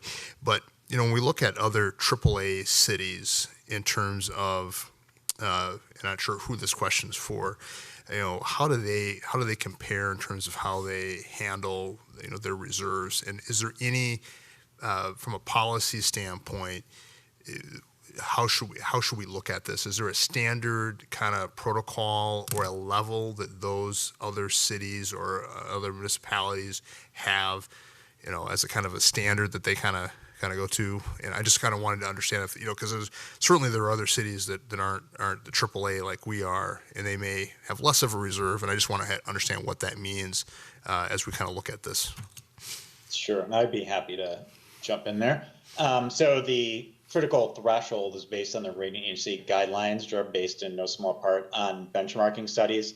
So what that's telling us is that AAA cities often have about the amount that we've put at the critical threshold. And then I think, as we saw earlier in Lori's presentation, there are many other things that go into bond rating. So, for example, very, very large governments may be able to gain a AAA bond rating based on other merits besides the size of their reserve. So, for example, if they have just a really large economic base, right, or a really large population and so on and so forth, that could give investors sufficient confidence that they would merit that AAA rating without having the amount of reserves that perhaps a smaller city like Bloomington would be expected to have. But kind of, I think the short answer is that the critical threshold is pretty good representation of what cities of about Bloomington's size are usually expected to have by bond rating agencies. Okay, so that helps me to understand my fear is genuine there in terms of as we look at that. So that's good. So then the next question I have, is in terms of, I used to work for an insurance agency, insurance or a reinsurer, and so we've certainly seen in the insurance market where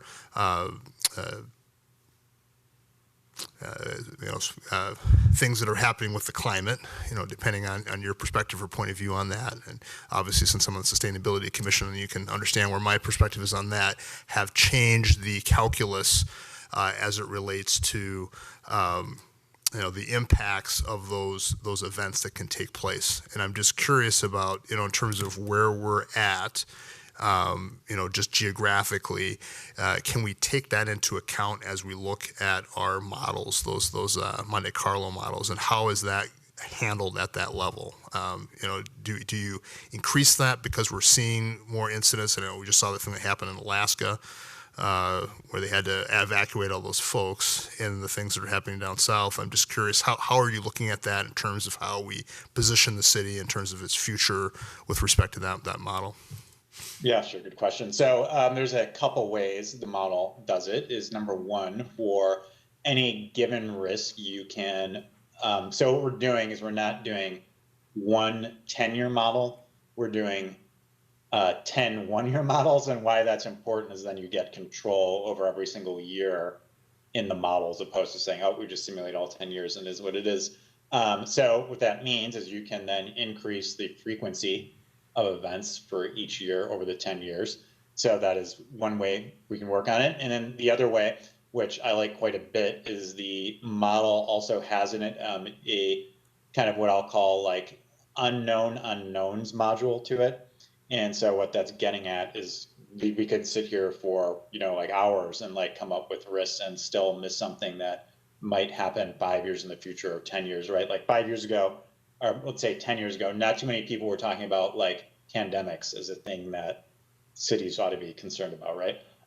So the model has in it a historically calibrated unknown unknowns module. And so what I mean by that is we look back, all right, well, what were we not thinking about 10 years ago, and how much did that end up costing, and so on and so forth. So the idea being is that we're then kind of allowing like a good amount of wiggle room for those unknowable sorts of risks that we're just not going to be able to estimate, no matter what statistical models we might throw at it.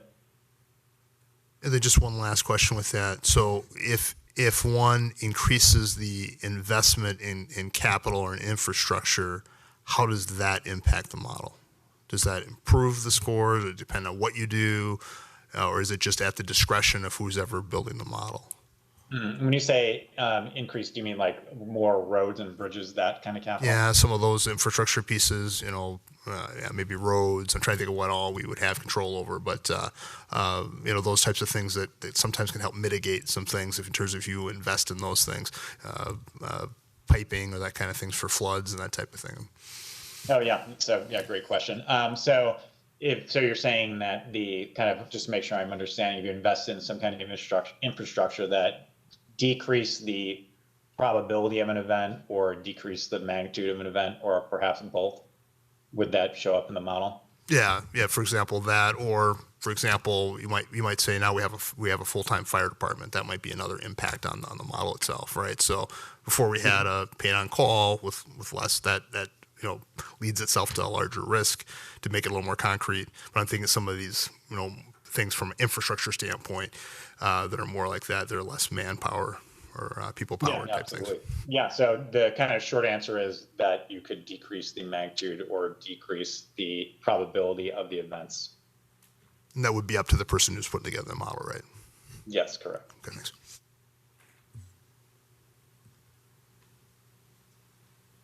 Other questions, Council? So for Kari, now what? Now we have this information. We're going to be getting more information with the individual funds. How do we put this into practice here in Bloomington? Yes, Mayor and council members, we will have this information similar to what was presented for the general fund.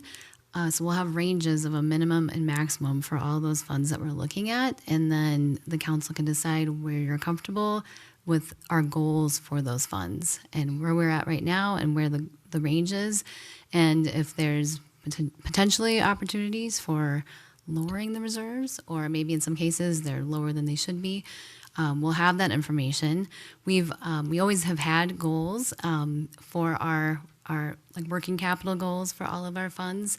Some of them might be adding, kind of what Shane was talking about, that we have something reserved for one thing and another thing, and definitely did not have the analysis that was provided from the GFOA. So now that we have real statistical analysis, we'll have better targets, and you can kind of make decisions on what you're comfortable with the risk. So that will be coming in November. That sounds great. Anything else on this, council? Mr. Kavanaugh, thank you very much for your time this evening. Thanks for the presentation. Ms. Carlson, thank you. Enjoy your evening. Thanks. Have a good evening. Next on tonight's agenda, council, item 5.3 is a discussion of the draft of the 2026 through 2035 capital improvement plan. Ms. Economy Shoulder is back. Good evening, Mayor and Council. Thanks, Bianca.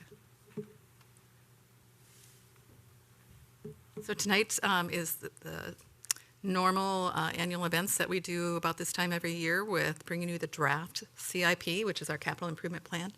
When we put the plan together, we keep in our forefront the mission statement in these three areas of connecting a welcoming community, a healthy community, and a community with economic growth.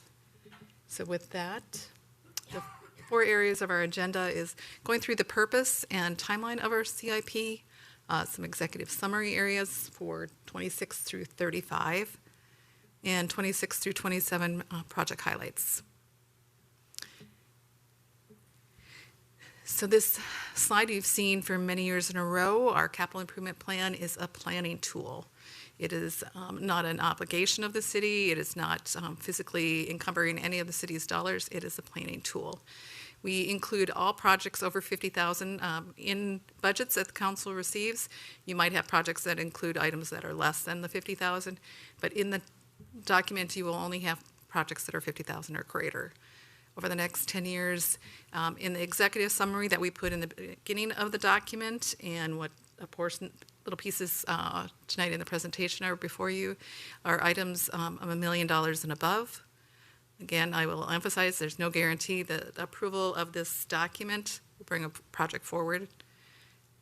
And then we do follow on normal procurement rules that the council has set up to acquire the projects. In our timelines, along with the budget season, we started very early this year. We were looking at areas that we could reduce our debt because of we were almost at a 5% increase that we were looking at in 2026 tax levy, and we've now got it below 2%, closer to the 1.5% mark. So, planning started early. Departments have really focused on all their pieces to bring that forward, and then tonight is the presentation to council. We'll go to the Planning Commission next month. The Planning Commission verifies for us that all of the items within that meet the comprehensive plan, and they just approved that piece of it, and then we'll bring it back to the council in early December. What we currently do is we have a dashboard, and this is on the City of Bloomington's Finance CIP website, and we post this and we provide it to the council quarterly within your newsletter. And these are projects over 175 that are currently in place and are forecasted to come in the next 12 months. An executive summary, just looking through some of these pieces. This now includes all items that have been added, and there were close to 50 new projects that were added in this year for 2026 and beyond. One of the largest ones is in 2035 for a police station at $75 million. I know this is, again, a planning tool, and we are looking at other options to help police do what they need to do, but hopefully we won't need to fully expend that $75 million in 10 years from now. And then other areas, the South Loop, just to note in the South Loop one, I don't know if that's in the next 2 years, to highlight in the South Loop area, that is where we put the garage or the parking facility for the water park should it come to fruition. We just needed to get it in this document and account for it. So that again is another 75 million. 30 million we would have cash on hand, and then 45 million in a TIF bond. So just major funding sources. Again, earlier we had the debt pieces. We would have CIP bonds on some of these items. We would have sewer availability SAC charges for some of the projects. We would have some Hennepin County dollars. Again, there's the water park for the 30 and the 45 million in the port area. And then our last project for the sales tax of the 155 million that was authorized is a $20 million bond in early February. And included, very similar to that last document, this slide was shown to all of the credit rating agencies so they know our debt service plans and they know what's coming, and that's part of what the criteria was that they evaluated us on. So just some project highlights for what's coming in 26, 27. The top one out there is that water park parking ramp for 75 million. Should it come to fruition, the highlighted one on North Central Sanitary Sewer District, that is part of our bonding request. And then the 9 Mile Creek Corridor, again, the last piece of our sales tax.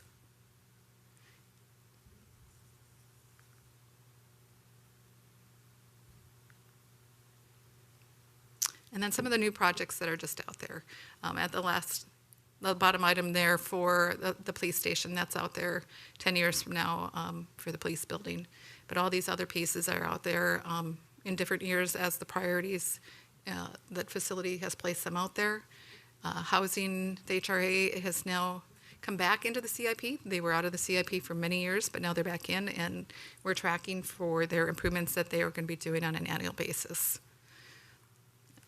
South Loop Port Authority, the Lindell Lane parking area, and then the water park again, and then just the normal surface transportation areas.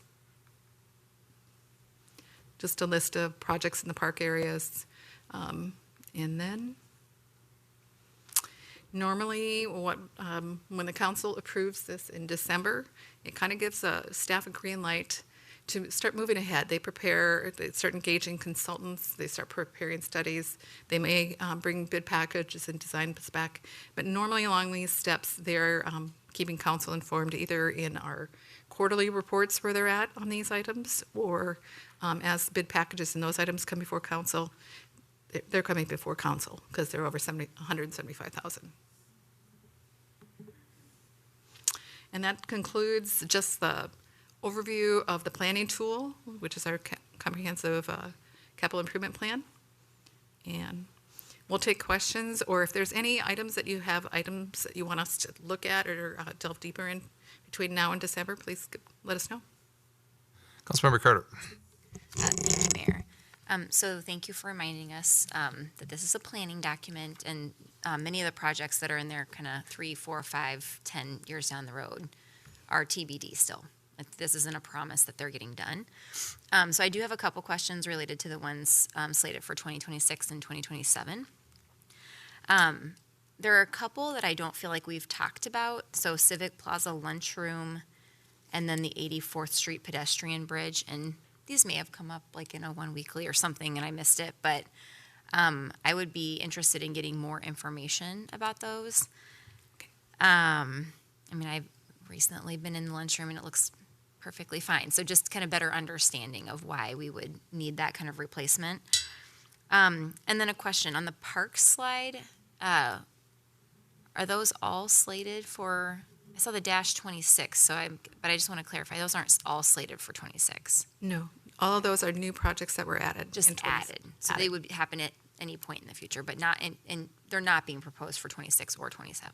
Mm-hmm. Okay, thank you for clarifying that. And then for the Nicollet Avenue reconstruction, I mean, that's a Hennepin County road. So why does Bloomington have to pay about $40 million for it? One moment. Julie Long, our city engineer, will come and join me. She will give you the heads up on that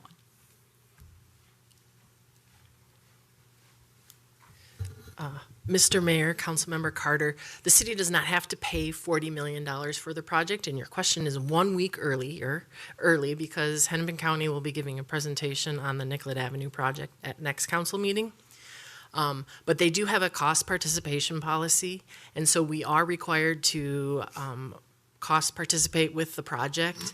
And so off the top of my head, I think the current estimate, depending on what alternative we're looking at, is somewhere between $6.5 and $9 million. Okay. That would be the city cost. So what's reflected in the CIP is the total project cost, and the city's portion is less than that. Okay, thank you for clarifying that. And That one gave me sticker shock a little bit. If I remember, anything that the city is going to be touched, we list the entire project cost. For example, the 35W bridge over the river was not our project. I think we had a piece of it, and so we listed that entire, what was it, a $60 million project, but that was state funding. But that just shows up just so we can get our arms around the cost and what our participation is. Am I correct in that memory? We try to make sure that you see the full picture as much as we know. And so I think that's the case. I'm seeing that with Nicollet, and I'm seeing that with Old Shakopee Road, and there's a couple of projects that are pretty pricey, but a lot of them have Hennepin County dollars associated with them, and a bit of Bloomington dollars, but primarily Hennepin County because it's a Hennepin County project. Mr. Mayor, that is correct, but it is also why on our legislative priorities with both the state and then also hopefully next with Hennepin County, that we would like to see cost participation drop, because we're spending our local dollars on other people's infrastructure, and as you are aware, we have enough infrastructure of our own to spend our money on. We certainly do, yes. We certainly do. Other questions, Council? Councilmember Lohman. Thank you, and I want to thank my colleague for again bringing up when we look at these these things that are on this list, that they are not they're not a for certain deal or a done deal, or even the prices are exactly what they're going to be. It's a kind of a bookmark of a possibility that may happen or occur, and I know we had that in the earlier draft, but still folks sometimes just miss that. Just want to be sure that they hear that when they see that there. So maybe I'll start here then.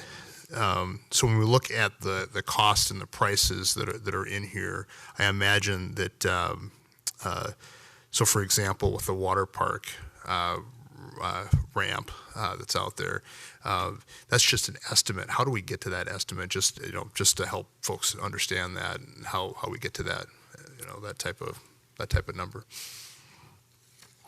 Mayor, Councilmember Lohman, when we've had development conversations with the Mall of America and the amount of TIF that continues to come in between now and 2034, there is only so much. And so, and there are other, I would say, improvements that are needed besides the parking ramp. So we're limited to a very, I'll call it narrow view of how much dollars come in. And some folks may be confused, Mayor, to see that water park ramp on there. And I know that when the original Mall of America came about, it was my understanding that we participated in that. I wasn't here. I'm not sure if you were here for that at all either.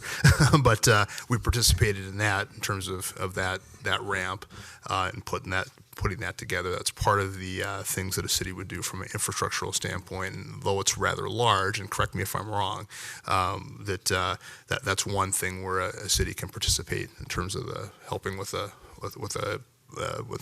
private side of the house. Yep. Mayor and Councilmember Lohman, I don't think anyone in the room was here when the Mall of America deals were going on, but historically looking at the data, those parking ramps that were there when it opened, cost about $120 million back then.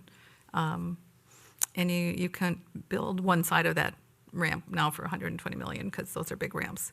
So costs have really changed in 30-some years.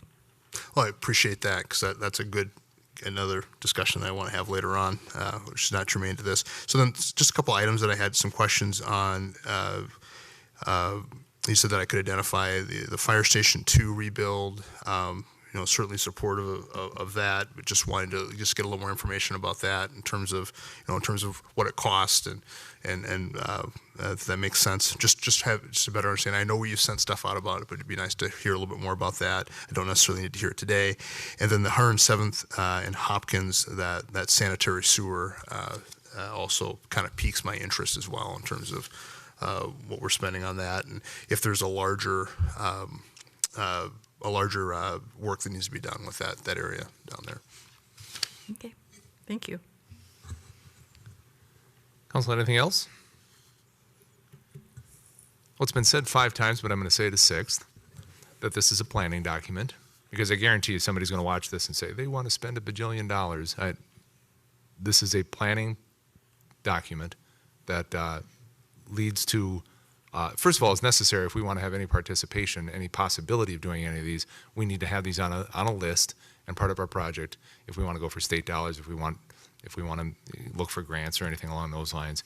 And it is a planning document and not a document that we stand absolutely carved in stone that we're going to do every one of these. That's correct, Mayor. All of them can change, all the projects. Exactly. You can deny any of them as they're coming towards you. Exactly. So, thank you. Thank you much. Our last item under Organizational Business Council is a budget discussion for 2026. A couple of them, actually. First for our external services team, and then regarding our utility rates. And I think we're starting with the external services team. Is that correct? Yes. Okay. And I think we got a bunch of folks who are going to be part of this. We're going to start with community development, and Ms. Carlson, I'll let you kick it off. Yes, hello again, Mayor and council members. So this is the external services team. Last week was the internal services team budgets.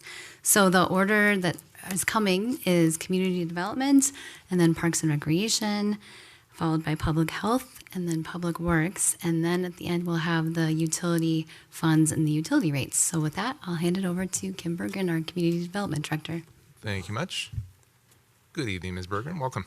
Hello, Mayor and Council. I'm here tonight to share a little bit about what's happening in community development related to our budget. We'll talk about staffing and some of the impacts and learnings from the priority-based budgeting, as well as emerging topics. The department is structured with 6 divisions, and they each do distinctly different things, ranging from inspections to housing and planning and economic development. And we have a total of 87 full-time employees that make up the department. Our budget on the community development side, and now this excludes the Port and HRA, which I know you know well is operated as separate legal entities with their own budgets. So this is just the rest of the community development operations, and we are spending about $11.6 million on operations, primarily staff and benefits. And then we are able to bring in about $4.8 million projected for 2026 in revenues to offset some of those expenses of operating those services. And I should have pointed out too that the increases that are projected both in spending and revenue are very modest going into 2026. In terms of learnings from priority-based budgeting, when we dug in a little bit to thinking about our services in program areas, we identified a few opportunities for alignment, and this is also through conversations that have happened over the past year. The first to highlight is that the building inspectors who have more varied work throughout the year are getting trained up to do some HRA housing inspections. So that's just an example of internal partnerships within the department, and also just wanting to highlight some of the opportunities for supporting the other teams within the external services groups in the organization. There's a lot of partnerships that are happening where community development staff are supporting both projects that Public Works are initiating, as well as the Park and Rec department with all of their big capital investments going on right now. Certainly the planning team as well as economic development are most likely involved, as well as our inspectors that are out supporting those developments. In terms of opportunities for revenue generation, if you recall last year, we did bring forward some more substantial fee increases in the rental area, and that was to better align revenues with our expenses for that program area. And so we were able to look with priority-based budgeting across the various program areas. And the other one that popped out in looking at that is maybe taking a look at the time of sale fees that are being charged right now to make sure it's covering costs. The other area where teams are looking at opportunities to increase fees are planning and building inspections as well as the HRA. In terms of efficiencies, I would say that the biggest thing the Community Development Department has done is convert most of our operations to be available online, which both offers efficiencies for staff and for customers, and also offers extended service hours to our customers who can obtain services in the evening on weekends when they need to. We have a new program going online just here in October, and we're continuing to kind of whittle away at the remaining items that you can't do online. That one is for special assessments getting paid online. And then in terms of the budget highlights, there's not a lot to offer with most of our budget being staff and salaries, and we're not changing the staffing plan substantially. One adjustment to staffing is that we are removing a 0.5 FTE from the assessing team. That position's been vacant for a little while here because they had quite a bit of turnover in that team, and hiring on the new people, they think they can maintain the workload with the existing staff and keep that position vacant, so it'll be removed from the budget. We also have projected pretty flat revenues going into 2026, as we know development is pretty slow, and a lot of those fees are tied directly to development. And then the other area I'll highlight is just the opportunity to make some decreases in the contractual services budget. We have taken some items that were being done externally, and we're doing them internally. One example is the Bloomington Economic Partnership that had previously been contracted out, and we're now administering that with existing staff. And I'll just finish with some emerging topics related to community development. As I had already mentioned, development is slowing down, not just for us, but across the region and nation, given market conditions. So that does impact the activity levels in community development, although we are continuing to see reinvestment happen and some of the public projects as well as schools doing investments. So there's still plenty of activity in the construction space. As you know, federal money is definitely a question mark right now that primarily impacts the Housing Redevelopment Authority team. And then also our economic development team, the Port Authority, is still building out its expanded services that are now citywide.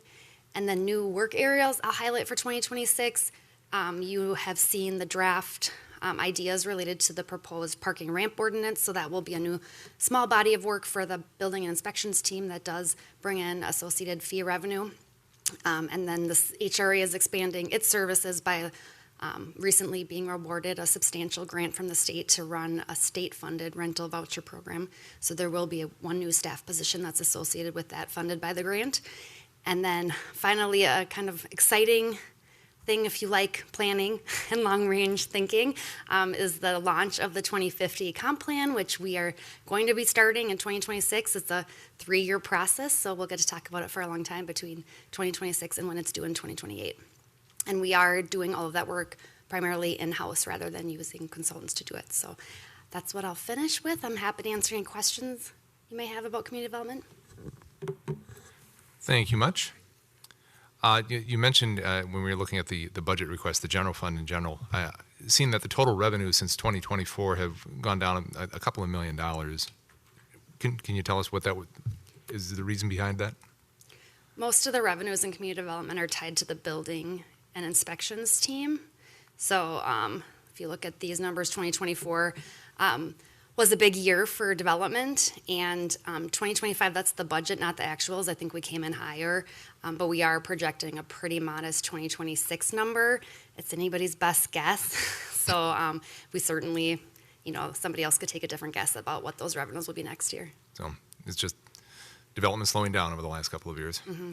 And there is a chance, if it depends on who you ask. Some people are feeling more optimistic now with rates coming down a little bit, but others are feeling like there's going to be a couple years of very slow development. Very good. Other questions, Council? All right. Very good. Thank you. Thank you.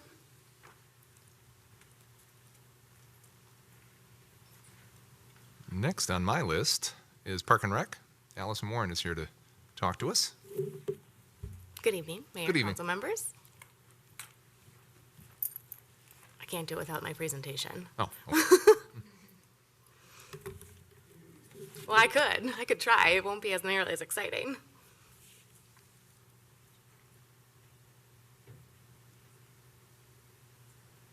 That's okay. I could tell you a joke. No, I couldn't. I could try, but it won't be funny.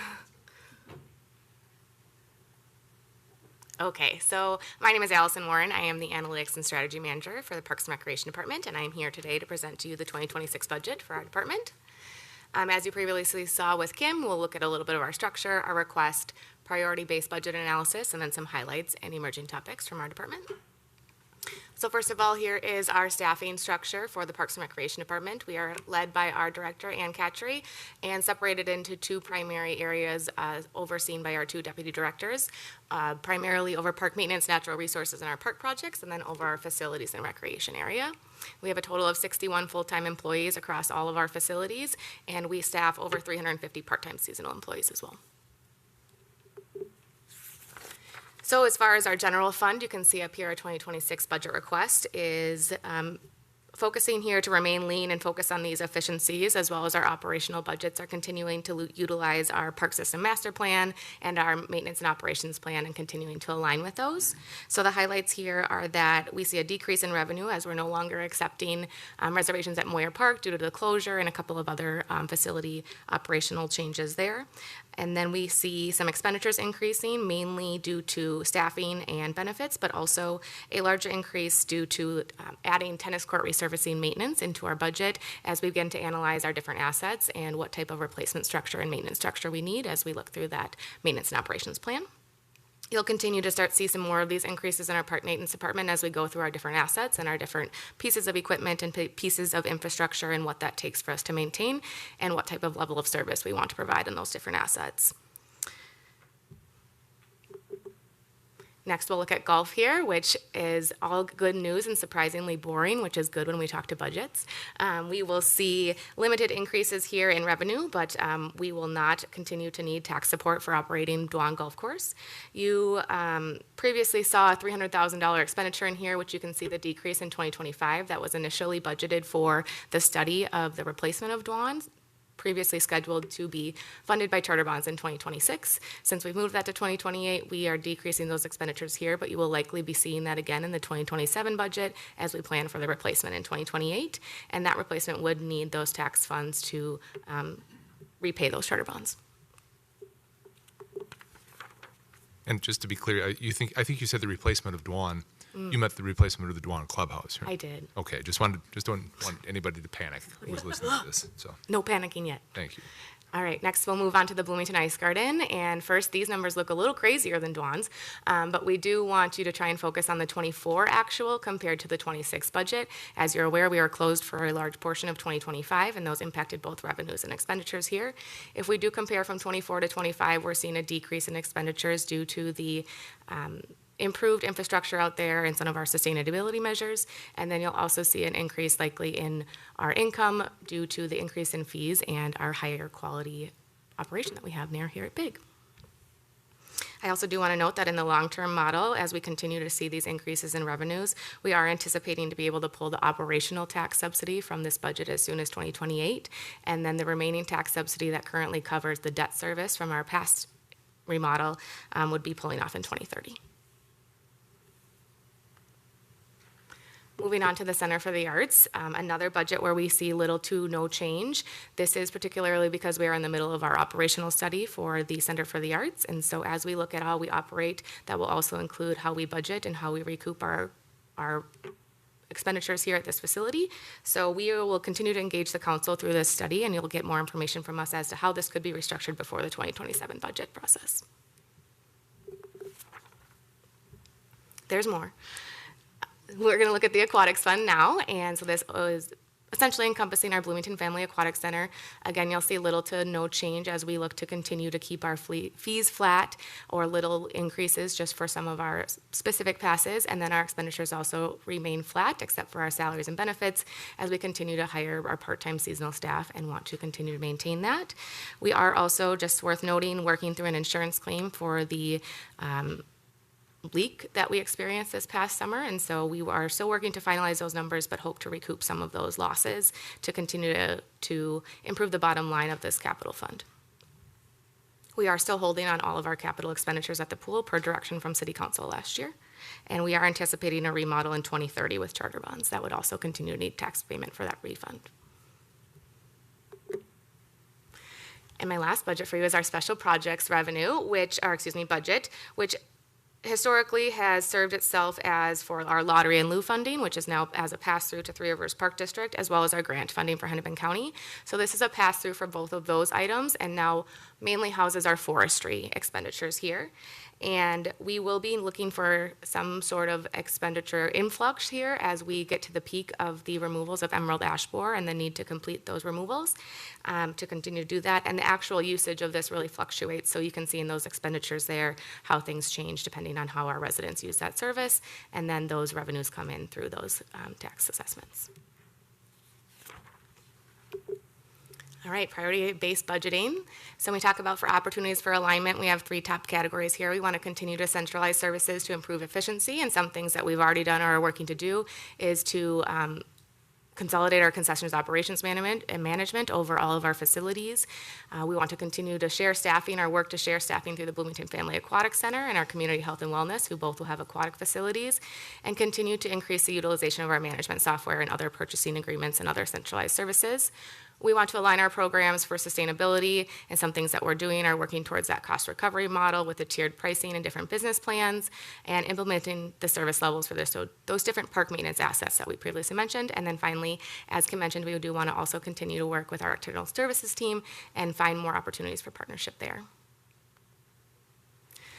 Some opportunities for revenue generation are to diversify our revenue through fees. So you'll continue to see our fees coming up here in December and how we are expanding those and making them more accessible, as well as sponsorships. We want to continue to build partnerships such as the school district, Three Rivers Park Districts, and those other opportunities. We recently applied for 10 Hennepin County grants that you passed last council, so we're continuing to get through more of those grants, and also increasing fees for that commercial park usage. So people are utilizing our parks to fund their business, to make sure that we are gaining revenue from that as well. Some operation for cost savings or efficiencies are continue to use technology and streamline operations. Some of those LED upgrades are other sustainability upgrades as we look for different utility savings, expanding our volunteer program, and continuing some of these major partnerships that we have today. Some highlights just to oversee here to kind of put us to an end are we have that $30,000 decrease due to the closure of Moyer Park. We do have a lot of cell tower rental revenue that goes into Parks and Recreation. There is a small decrease due to one of those being removed. Some other smaller decreases here, but then an increase in overall programming of $30,000 for our youth and family programming, $100,000 increase in golf due to their fee increases, the $1.3 million increase in Ice Garden due to us being open, and then the $150 million increase in that tennis and basketball court maintenance, as I shared earlier. Some emerging topics that come from the Parks and Recreation Department that you'll expect to be hearing about from us sometime in the near future would be asset management systems for some of those assets as we continue to do that, utilizing a system that will help us be more predictive into the future, some automated irrigation controls and other sustainability measures. I believe we spoke about this before, but the need for a Parks Foundation of some kind to help support some of those operations and donations pieces that we can't do as a city or municipal government. We applied for an NRPA grant to study our youth sports access and look at how we support our associations, and can look at what that can do for revenue and how we work with them moving forward. Mentioned the Center for the Arts facility. We are currently underway with our naming rights campaign with the Superlative Group, so looking forward to seeing what that brings to the budget here across the board from all of our facilities and park system. We are noting that paid parental leave and Minnesota state leave has ongoing effect on our daily staffing and our ability to maintain those staff levels with those leaves, specifically in those areas that require more unique skills such as an aquatic center. We are beginning realignment of some of our resources in preparation for the Community Health and Wellness Center in 2027. So we are looking to repurpose 2 positions that are currently vacant in our department to fill the maintenance superintendent and assistant manager positions starting in August of this year. And then looking forward to the 2027 budget, we will begin hiring the remaining of those positions prior to opening and prior to bringing revenue in the door. So you'll be hearing from us as a plan of what that might look like and what type of funding would be needed for that. And then finally, we are looking to add a food and beverage manager to work on that consolidation of the concessions operations across all of our facilities, including the Community Health and Wellness Center, and that would be only hired if we were available, if funds become available through the pouring rights revenue that is currently out for bid right now. With that, I am here for any discussion or questions you may have. Thank you. A lot going on in your area as well. Just a little. You mentioned, we have talked about it before, and I'm excited to talk about it and continue to talk about the notion of the foundation. I think is a way to take on and to pick up some of the projects and things that we would like to do, but just can't for a variety of legal reasons and for a variety of practical reasons. And so I'm looking forward to the creation of the foundation, what that might look like, and how we end up both funding it, having it funded, and then using those funds to do some of the things we want to get done. Thank you. Other thoughts, Council? Councilmember Lohman and Councilmember Nelson. So just a real quick one here, Mayor, a couple of things here. So then with the aquatic piece that's out there, it's traditionally been known as an enterprise fund, and I'm curious, and I don't want the answer to today. Have we ever had that be profitable? That with that pool there, and so I'm just curious about that in terms of what that looks like. As we kind of look forward into other decisions that we need to make. So that's just some information I'd like to have kind of going forward. And then jumping into the Center for the Arts, from a facility standpoint, do they manage so when they need to, if we have events out here, do they manage moving things around out there? Is that in that budget, or is that in a different budget? Mayor, Councilmember Lohman, it is in a variety of different budgets. The facilities budget does assist with some setups, as well as some of our Center for the Arts staff assists with setups. It really has fluctuated depending on the event. And I'll just make a comment just on that, and I don't know where this goes anywhere. And it's just I noticed that that staff has had to also assist with that as well, of taking things away at the end of it, which I think is a great example of how staff kind of pitches in and how we find ways of saving money. I obviously have some concerns about that. If a staff person were to get injured or that kind of thing, that wouldn't be a good thing. So I'm just curious about do we have the appropriate amount of staff there to try to reduce the amount of people helping at the end of cleaning things up. But I mean, I know that's a great way of saving money for the taxpayers, but I think we should have a look at that. That's it. Councilmember Nelson. Yeah, thank you. A few questions here. Can you just explain to me what pouring rights are? Sure. So there's only a few beverage companies in the world, really, at this point, Pepsi and Coke, and so they have the right to be the exclusive beverage of the facility. And so our pouring rights for the city of Bloomington would be for all of our recreational facilities. Superlative Group is leading that initiative and working with Coke and Pepsi, and there is one other one in Minnesota to identify what that might be. And so then they would also have the associated naming with that, potentially of a concession stand or anything else, but really just the right to serve that particular beverage, Pepsi or Coke. And then sometimes there's commission on top of that, depending on how it's arranged, but that's what that is. Okay. And then can you explain to me the interaction, because you're looking at consolidating the food and beverage operations, but you're also proposing to potentially hire a food and beverage manager. Can you explain how that interaction works, why we would need to do both if we consolidate them? In my mind, that would be more simple and may not need another person, but maybe I'm missing something. Mayor, Councilmember Nelson, right now the food and beverage operations that we have at our facilities is limited in nature to the Bloomington Family Aquatic Center, BIG, and that's really it. And so they're more concession stands in nature. As we bring on the cafe at the Community Health and Wellness Center, I believe we intend to be that more of an expansive service than what we are doing at our concession stand, which would lend itself to a full-time position. Both at the pool and the ice garden, we're using part-time staff to manage those facilities.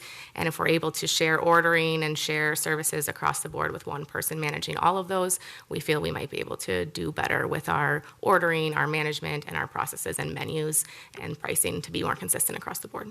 Okay. So from what I heard there may be cost savings from other people who are doing it part-time, as well as additional revenue plus the pouring fee. Thank you. BIG, I was looking at their budget, and it looks like the budget, they'll be $400,000 in the positive. I will note there was some type of mistake in the presentation that the last line wasn't the revenues minus expenses, it was just total expenses repeated there. But that's okay. I did the math myself. So, and the reason I bring that up is you had mentioned that we might be able to phase out some of the taxpayer support in 28 and 30. But I see the taxpayer support is actually less than the amount that they're projected to make there. And I see that it also, in some supplemental information, it puts them at 164% of their working capital goal. So I am wondering if there's an opportunity to lower that down. I think the idea was we got to pay back kind of for this year because it hasn't been operational that much, and it had $400,000 loss or so this year. So I get that, but it looks like we're paying back more than that amount into the working capital. I just ask you to take a look if that's an area that we can accelerate that reduction in taxpayer support, unless there's a specific purpose for saving more money there. Mayor, Councilmember Nelson, I do believe we could decrease it before then, but the tax subsidy for the debt service does go through 2030. And so that debt service that we're repaying from our original would need to continue through then, but the others we could look at decreasing. Okay, thank you. And then my last question is just, I looked at all of the budgets and I just want to, if you can help me understand, I looked at the staffing amount. Community development was up 2.21%, which seems in line. People got raises, makes sense. But park and rec is 6.13, golf is 4.92% increase. The ice garden is 34.32. I assume that's partly because they're going to be, they were closed this year. The arts is 9.07, but I would note it's up 200% in the last 2 years. Aquatics is going up 24.68%. I understand that, we did a great job.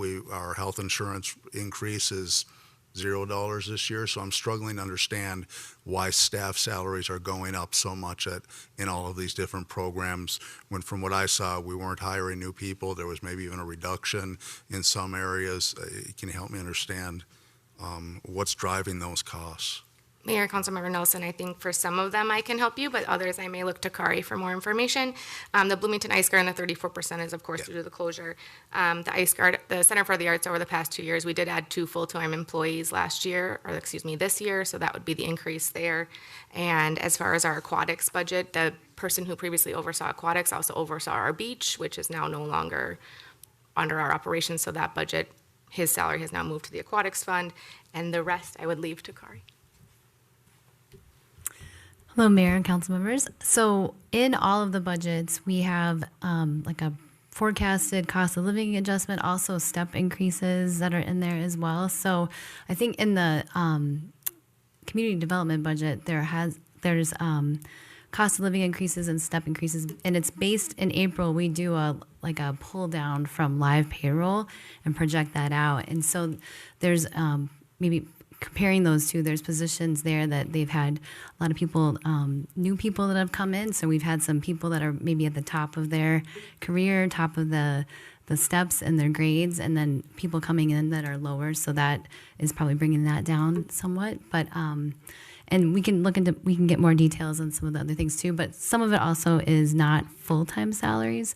It's in part-time, and we have some leaves that are coming up that we know that are coming, and we're going to have some additional. One of the points that Allison made was that paid parental leave does have an effect on, especially in Parks and Recreation, where we need to have those positions filled. So there's some places where we have to have some temporary, seasonal, part-time expenditures that are going up compared to 2025.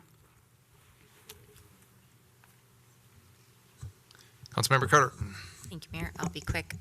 The only other thing I would comment on in this budget area, looking at the Center for the Arts Fund, it looks like the working capital balance is getting pretty low once we get into 28, 29, the projections at least.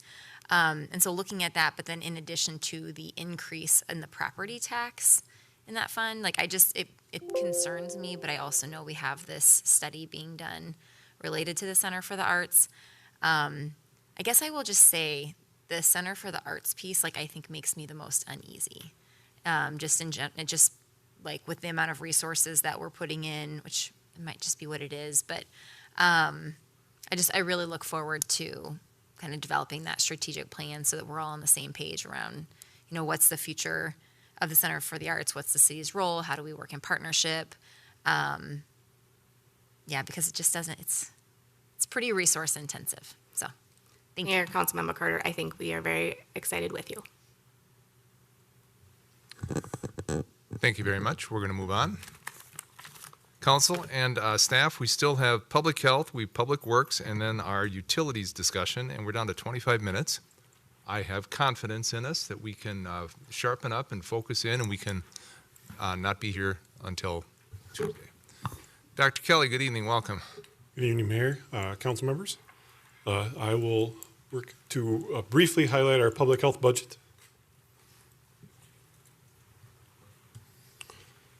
So like the previous presentations before, we'll have a brief highlight of the structure and the process. So our staff, the administrator, assistant administrator, we have two major teams that do most of the work in our community health services and our population health team. Then we have a shared service and an operations team that kind of help actually make us sure we can do the work.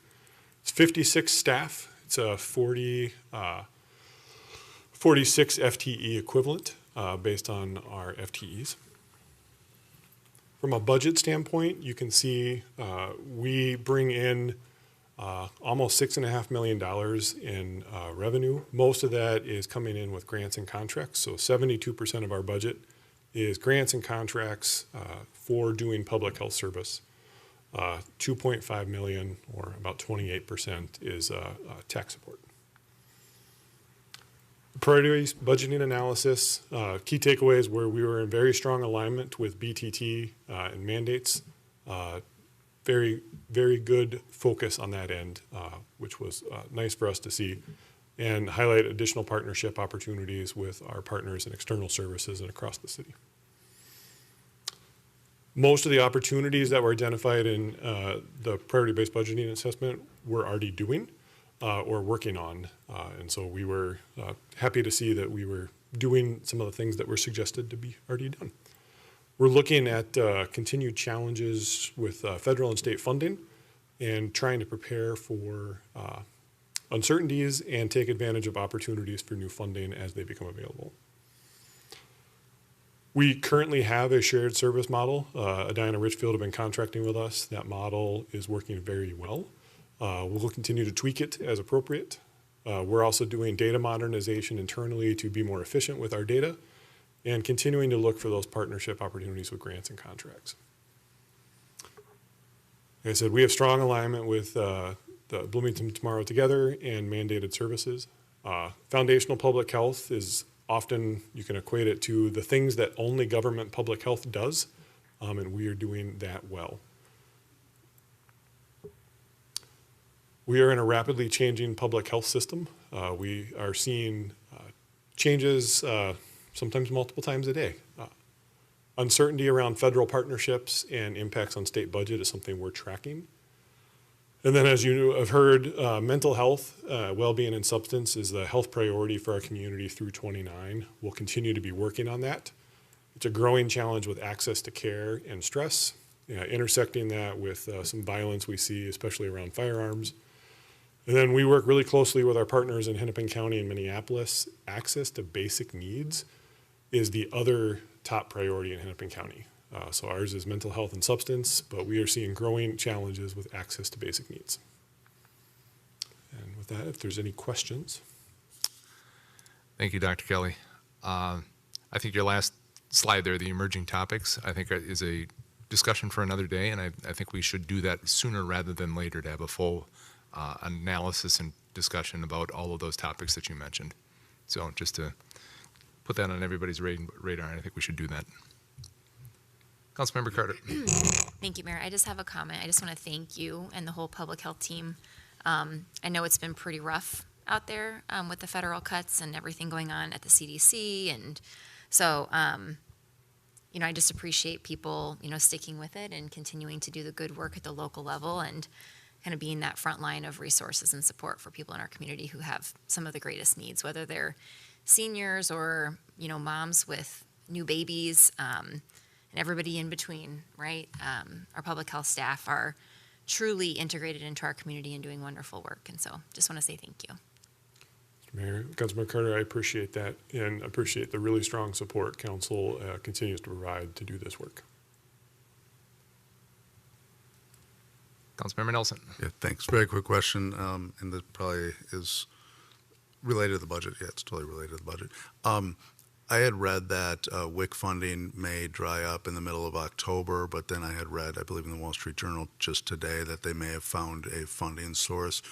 Has funding stopped for that program, or are we continuing to receive funding? And that's due to the federal government shutdown. Mayor, Councilmember Nelson, we are in regular contact with the Minnesota Department of Health.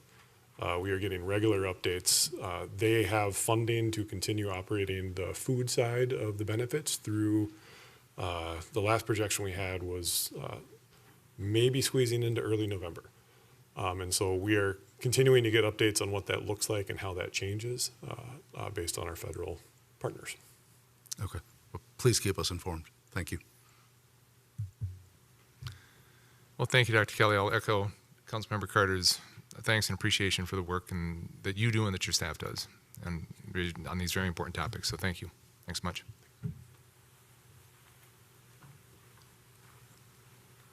And last among external services, but certainly not least, our Public Works folks. Julie Long, Tim Barrett, welcome. Thank you. Good evening, Mayor and Council members. Julie and I will kind of hit on our Public Works 2026 budget requests. You'll hear from Scott later on utility rates. So we'll give kind of a brief overview of our Public Works Department. As you see from our structure here, the three of us, the city engineer, maintenance superintendent, and utilities superintendent report to the deputy city manager, Kathy. Of that, we have 161 full-time employees out of our division. And then our general fund budget, as you can see, our revenues are staying pretty consistent. Not a lot of change. We're not seeing a lot of increase in our permit and license. Transfer from other funds, 1.6 million. That is some of the franchise fees that goes to our seal coat trail maintenance. That's kind of what covers that. And then as you can see in our expenditures, we are just over $20 million in expenditures. Just under half of that is salaries. As you can tell that we have just under 4% increase on that. And as Kari mentioned, it has to do with step raises and things like that. We have part of our Public Works Department, we have a lot of tenured individuals there. So you're seeing kind of at the higher rates of wages and things like that. We were able to reduce some of our operational expenses, just around $117,000. So like I say, we're trying to stay pretty much status quo for our general fund. Part of Public Works also, we do have our fleet fund, which is an internal service charge, and our revenues come from other departments. So we charge, for instance, for the fleet, it's a repair and replacement of vehicles. So you see that we charge we bring in about $10 million for budget as far as internal charges. And then obviously our expenses are just right around the 10.5 million. So we are in the green of $81,000. So we're sitting pretty good there. We've been trying to catch up the last couple of years. Obviously with the prices of vehicles going up the last couple of years, we're starting to catch up with that. And then same thing along with the repairs, parts and items like that have gone up. So we're starting to increase our internal service charges. So we are starting to catch up, and our fund is looking pretty good as far as the fleet fund. Along with in Public Works is our facilities fund. That is another internal service charge fund, and that covers the repair and replacement of city buildings. We do have a space and occupancy that all departments pay, and that's based on their square footage of what they have inside each building. And that's kind of how we determine the facilities fund. Again, we did increase that as well. You'll see that there's a increase of about 5%, and that's to obviously with utilities going up and things like that, that's cover the charges, water, electric, gas, things like that. So we're trying to keep that fund healthy as possible. You can see that we do have a capital outlay of just over $4 million. That is improvements throughout the city facilities as well, so you'll see that in there. We are starting to get a little into the red, so we will dip in kind of our funds or reserves to make these capital improvements possible. So with that, I will turn it over to Julie. Moving on to the priority-based budget analysis and the insights from that, we found, unlike Dr. Kelly stated with the alignment with BTT, we are not very well aligned with BTT as a core service, and so some of the recommendations were rather limited for our use. For instance, the comparison cities varied significantly in different size, climate, and operational capacity. A lot of the recommendations we received were initiatives we had already begun or do on a consistent basis. Opportunities for alignment, you probably can quote the first bullet point since everyone has mentioned that, but align ourselves with external services team. We're looking to consolidate employee training across the public works divisions, enhance alignment for future strategic plans for critical services so that we're better aligned in the future with the next strategic plan so the recommendations are more useful. And then align programs and resources for sustainability and increased capacity using an existing position to address citywide projects. Opportunities for revenue generation, we have a couple different ideas that did come from the report to establish employer participation fees for the current transportation demand management program. We have that program. We require developers to participate, but there's no fee associated with it. We could pursue cost recovery of staff time for development studies, where we have them pay for the consultant, but we don't have them support the staff time to administer those costs. And then we're going to continue to seek grant opportunities to support our various programs and infrastructure. Opportunities for cost savings or operational efficiencies. We want to continue looking to install solar at a variety of different public buildings. With fleet, look at vehicle sharing programs, and then extending the life cycle of some of our vehicles and equipment. Budget highlights, we found about $200,000 in budget savings from a variety of areas, mainly in travel and training, overtime, supplies, that sort of thing. And then emerging topics, resilient infrastructure as the climate continues to change is an emerging topic for us.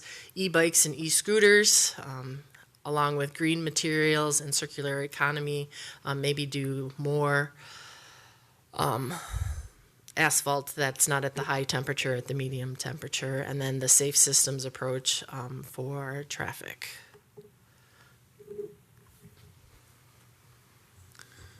Thank you much. So under your opportunities for revenue generation, explain to me what the employer participation fees for the current transportation demand management program. Explain that a little bit for me.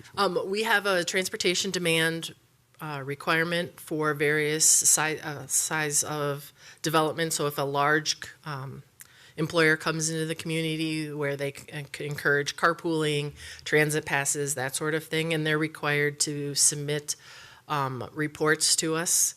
The PBB report recommended that you could charge a fee because you're receiving the reports, you're reviewing them on an annual basis. So that would be one of the recommendations from the program.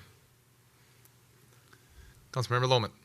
Just real quick, I saw that the savings was with training, elimination of training. Are there still dollars in the budget for training? Is it just a reduction of that, or I just would have a concern that, you know, and I don't want to micromanage down to that level, but I'm just concerned that folks are able to get training and to keep our folks at a top level as possible in the field. Mr. Mayor, Councilmember Lohman, there is still money for training and conferences. It's just, it was reduced. Others? The emerging topics of e-bikes and e-scooters, is that the city staff use of, or is that Mr. Mayor, yes, it is both the use of, in the sustainability budget, we have a line item to acquire 2 e-bicycles to kind of promote mode transfer, but also If you may have heard from some of your constituents with the different levels of electrification of vehicles and maybe finding the right ordinance and that sort of thing. Very good. Thank you for that. Thank you. Anything else, Council? If not, thank you so very much. Thank you. That wraps up our discussion for the External Services team. And, oh, I thought it was, I thought utility rates was separate from External Services. Still on their team. Okay. Let's move on to utility rates as part of the External Services team then. So I will, as the presentation's coming up, so we have Scott Anderson here, the utility superintendent, will do water and wastewater, and then Brian Greedle will do stormwater, and then Laura Horner will do the solid waste budget, and then I'll be here too just to kind of talk about some of the financial slides. So I'll take it over. Go ahead, Scott. Good evening, Mayor, council members. We'll also save the recap of the priority-based budgeting analysis for the end as it applies to all four utilities. The water, I'll start with the water utility. That covers all costs to produce and distribute on average 10 million gallons a day of softened drinking water to the residents, businesses, and visitors of Bloomington. This does include the purchase of finished water from Minneapolis to help meet the city's peak demand and provide a true dual source redundancy. Drinking water is one of the critical components supporting a resilient and healthy community consistent with the city's strategic plan, and that is done through providing that safe supply of drinking water, that uninterrupted service, renewal of aging infrastructure, and equitable access and outreach, which includes collaboration with our state agency partners as well as our community partners. Utilities relies on data and metrics to ensure that service delivery meets all expectations. The annual Community Confidence Report, also referred to as the Water Quality Report, is published annually in May. It shows up in the June briefing as well as living on the city's website year-round. That provides water quality results for not only the city's water supply, but the city of Minneapolis provides frequently asked questions, information on source water and treatment techniques, and other regulatory updates. It's really kind of our key document to demonstrate to the public that they're receiving safe drinking water. We're also continually tracking operations and asset performance through our work management tools and the utilities asset management program. The slide in front of you is just a small example of how we do that work. This is a 5-year history of tracking water main breaks. That's probably one of the higher profile events that we respond to, and we tackle the majority of those repairs ourselves. Going back 10 years or more, we've averaged about 25 main breaks annually. The blue bars show the actual main breaks. The orange line represents the main breaks per 100 miles, and why that's interesting is our average is about 5.2 breaks per 100 miles compared to average break rates between 11 and 14 per 100 miles across the U.S. and Canada based on a number of studies. And our average repair time in 2025 is just under 4 hours.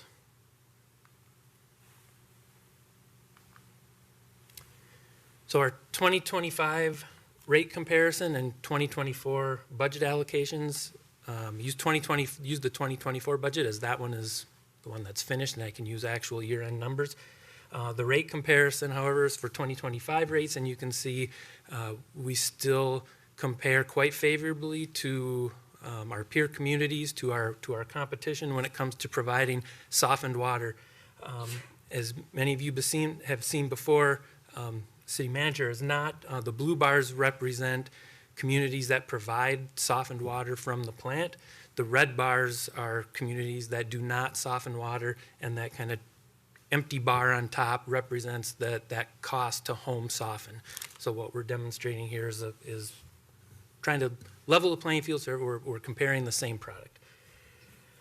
The chart to the right just breaks up where our expenditures in the water utility. About 25% of those funds purchases water from Minneapolis, another 25% or so on supply, treatment, and laboratory services, and then another 25% or so on distribution and metering.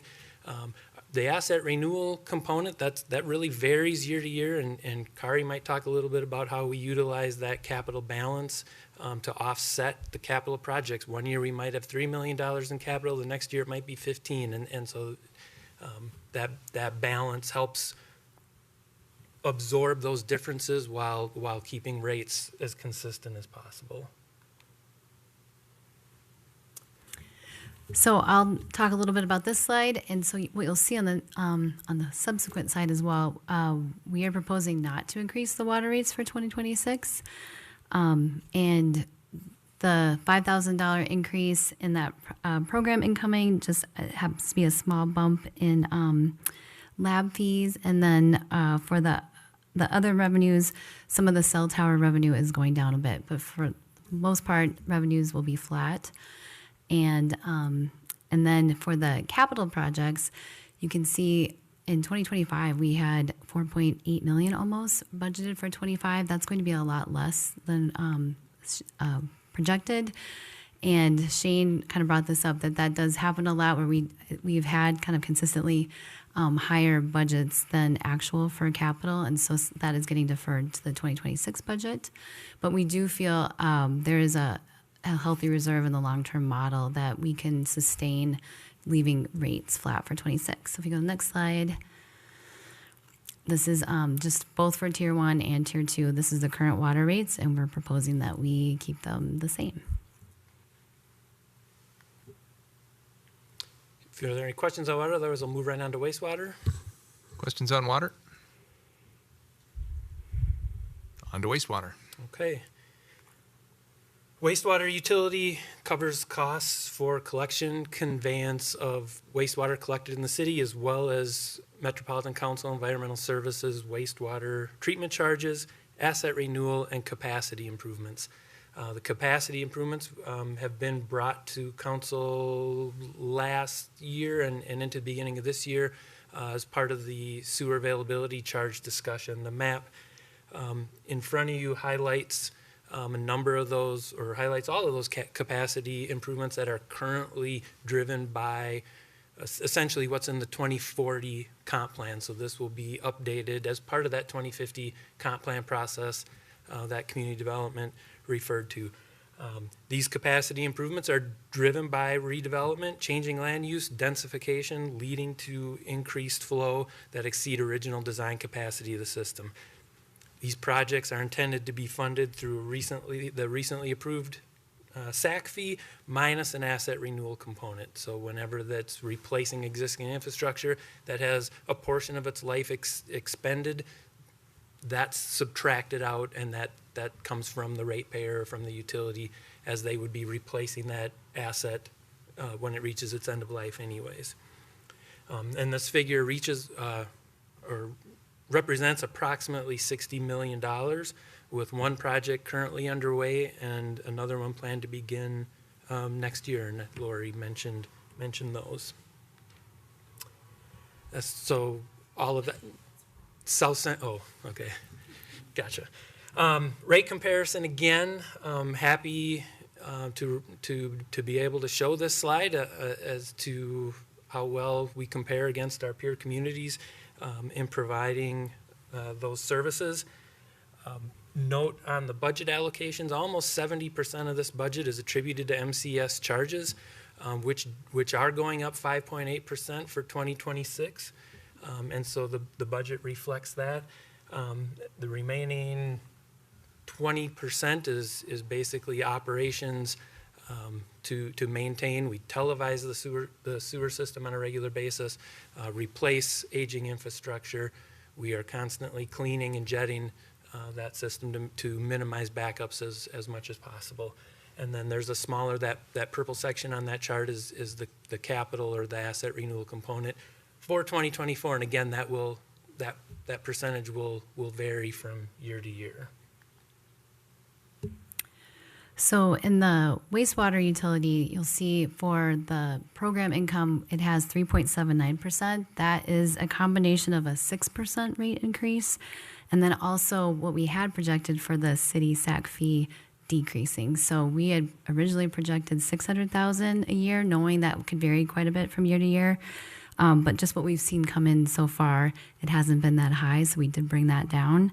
And then the large increases in revenue and expenditures are related to that North Central sanitary sewer capacity improvement project. So that's the bond proceeds of $25 million and also the large amount increase in capital outlay. And then this is a slide that would show the impact of a 6% increase on that rate. Council, question on wastewater? None, I see. Before we move on with stormwater utility, Council, we are at 9 o'clock, and I am going to make a motion that we extend our meeting to no later than 9:20 this evening. Sure. Second. We have a motion, a second, and a sure to that we're going to get to be done by 9:20 this evening. No further council discussion. All in favor, please signify by saying aye. Aye. Opposed, motion carries 4-0. Now we got a deadline. Let's go. Okay, good evening, Mayor and Council. My name is Brian Greedle. I'm the Water Resources Manager. I live over in the engineering group with Public Works underneath Julie Long. I'm here tonight to talk briefly about the Stormwater Utility Fund. This fund manages our drainage infrastructure across the city, so including the permits that we have from the state agencies authorizing us to discharge stormwater, asset renewal, street sweeping, and we also help partner on chloride reduction with our plowing outfit.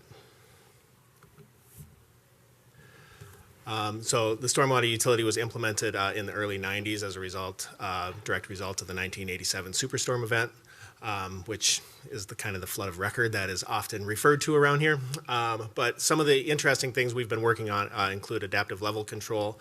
Essentially, can we be more efficient with our storm sewer system by using technology to read the forecast? Can we pre-lower water levels in some of our select water bodies to increase to decrease our flood risk, things of that nature. That study is currently ongoing in cooperation with the 9 Mile Creek Watershed District. We've also used a little of the spent lime coming from our water treatment plant operation in Bryant Pond to help bind some of the nutrients in that pond bottom. And so the, I guess, anecdotal evidence so far from monitoring this year is that the water has never been clearer. So anecdotally, it seems to be working. We're continuing to collect data to see if that trend holds. And then we're also working on some enhanced street sweeping. So this year in the Penn Lake watershed alone, we've already removed 90 pounds of phosphorus from that watershed alone with our enhanced street sweeping. Brief look at the utility rates. So Bloomington, kind of consistent with how it's been in the past, we're kind of in that upper third of the peer communities. And then So on this one as well, as similar to water, we're proposing not to increase the stormwater rate for 2026 as the fund does have a healthy working capital reserve that should be sufficient for the future capital needs that are projected out. And you can just see that in the $450,000 increase that we have projected budgeted for capital in 2026. And then this next slide is all of the rates, but there's no change. So these are the current rates. So we're proposing that they would stay the same for 2026 for the stormwater utility.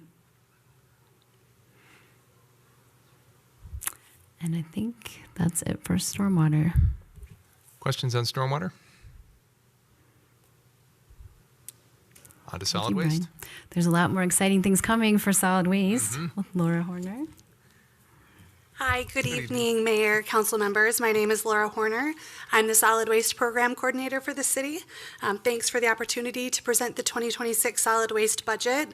The solid waste budget includes the city's residential collection program, which includes garbage, recycling, our curbside organics recycling and yard waste, our bulky item management program, cleanups after major storm events, and private property environmental health abatements. So on to our exciting proposed garbage rate direction.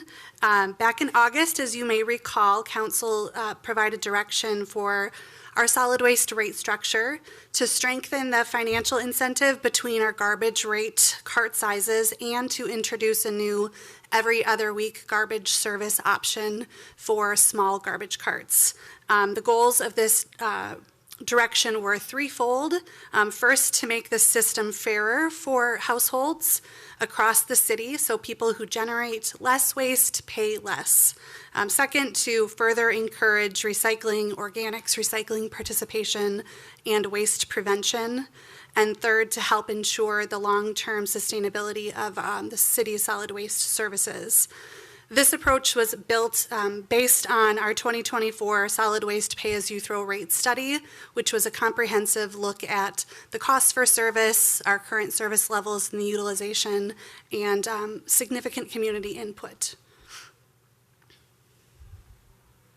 So with that in mind, here are the proposed 2026 garbage rates that reflect that direction, including that new every other week small garbage cart service level. Just a few key points: households that stay on the small cart size will save about 6% compared to our current rates.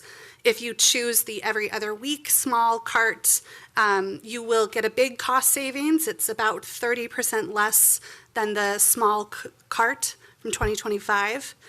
There's now an $8 cost difference between the small, medium, and large, which strengthens that incentives to right size.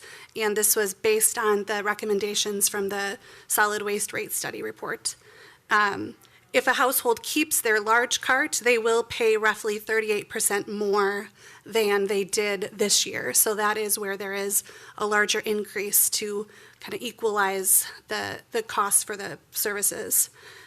Based on how we expect residents to shift cart sizes, with several folks moving down, the average household would likely see a slight decrease compared to our 2025 rates overall. Because these rates aren't officially adopted until mid-November, we've been very intentional about trying to communicate this out to residents ahead of time, so they have a lot of advance notice to downsize their carts before the new rates take effect. We have a Let's Talk Bloomington page. We've had over 3,000 visits to that page since it launched. We've had an article in every briefing since August. And if council does adopt these rates next month, we'll send out a citywide mailer to all homes telling them how they can choose their new cart size and what those new rates will be. And we also are going to have a full page in the December briefing talking about these changes. This slide just briefly shows our rollout plan for the new service levels. We've been hard at work with the haulers, finalizing the cart delivery process. Residents will have 2 waves to sign up for the new carts. So those who sign up by December 15th will get their carts by the end of March 2026. Those who sign up by February 16th will get their cart by the end of April 2026. We realize that this feels like maybe a long wait for residents to not get their cart for maybe 4 months after they sign up for it. But the cart production and the delivery takes time for haulers, and we do anticipate there could be lots of these changes, so we want to make sure that they have plenty of time to do that. And importantly, residents will begin being billed for their new cart size on the next utility bill after they request it. So they'll be getting that cost decrease right away. So we anticipate that that'll help, offset any concerns about the timing. We're also preparing for increased requests for recycling and organics carts as households downsize. And we will have an online form to make this easy for residents, or they can call and email.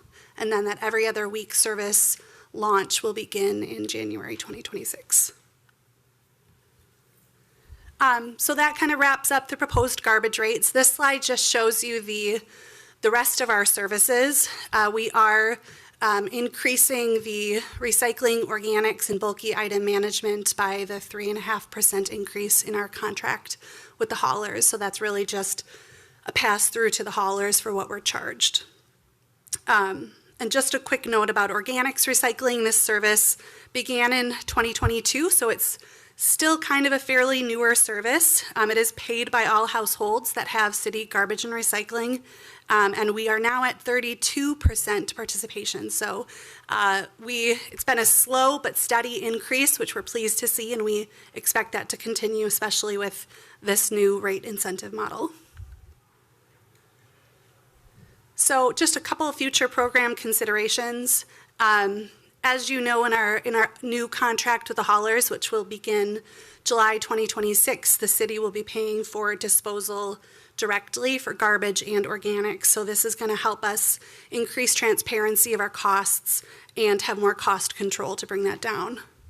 We'll continue to have a recycling revenue sharing agreement in our contract with the haulers. So that's a good message for residents. The more that you recycle, the more money that the city makes on recycling to help keep their rates down. So it's a good incentive to keep recycling. We have a strong partnership with Hennepin County. We receive SCORE funds from them every year for our recycling and organics recycling programs.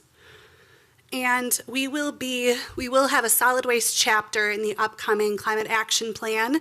That work should begin this next year. And so this is really going to outline more strategic initiatives for the solid waste program to reduce our emissions and move towards zero waste.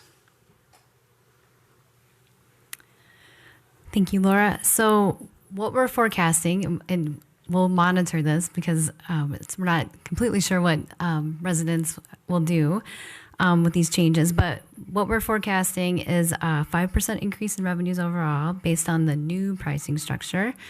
And so basically the higher revenues from the people that are keeping the large garbage carts will help offset the reductions for customers that choose smaller carts, or if they switch to an every other pickup service. It's, like I said, it's just a forecast, so we're going to monitor that closely to see how customers adjust under the new plan. And then the large increase, I'll point out, just as a reminder, over $2 million, that is 2026 is a curbside cleanup year, so that is now an every other year program, and so 2026 will reflect that. And so as Scott said, we have, before we get to that though, are there any questions for Laura for the solid waste utility budget? Questions, Council? All right, thank you.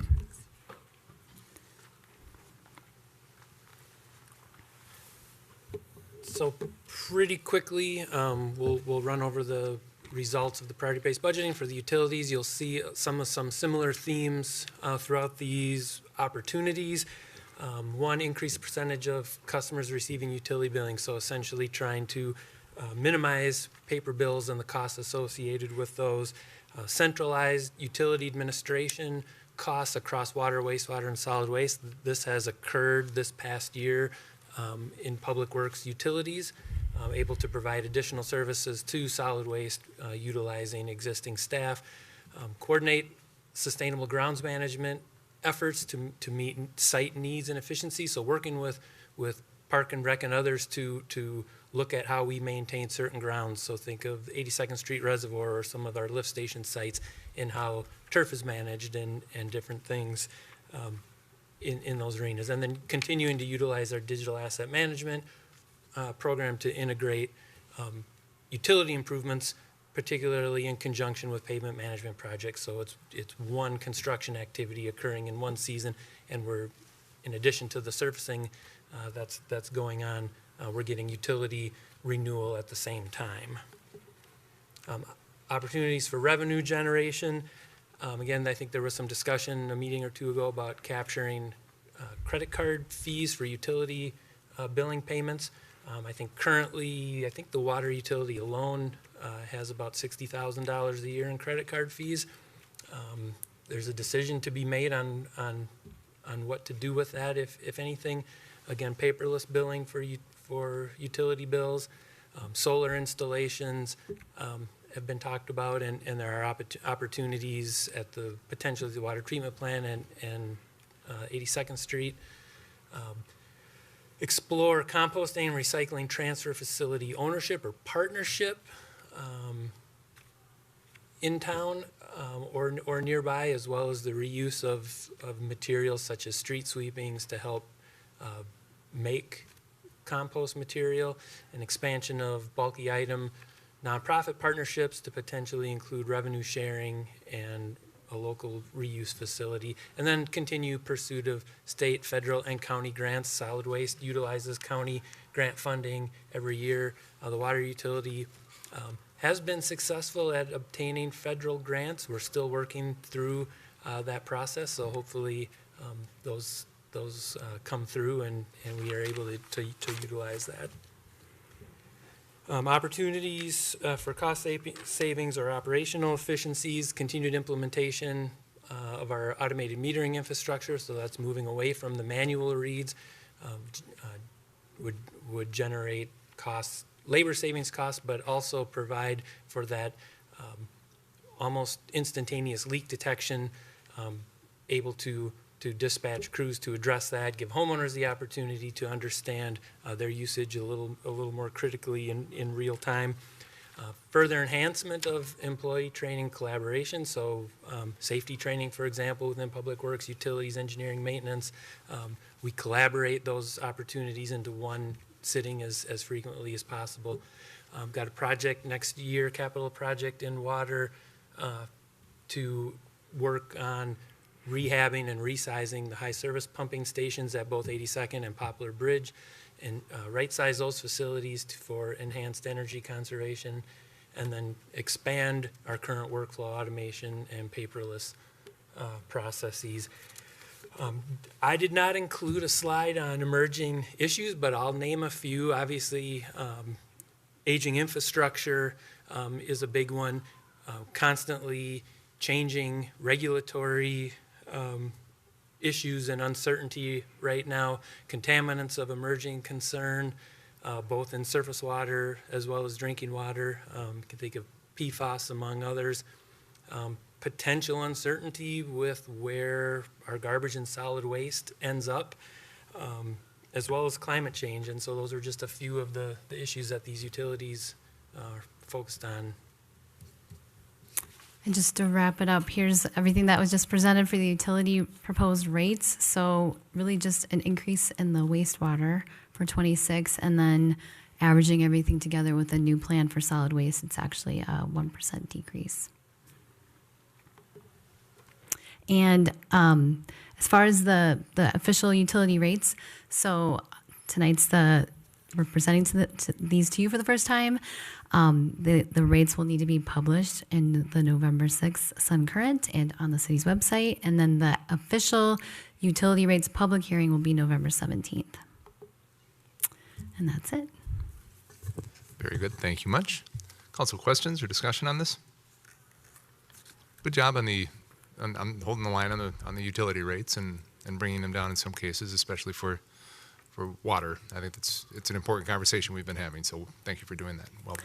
Thank you very much. Forward to the cart rollout with it's going to be interesting. It's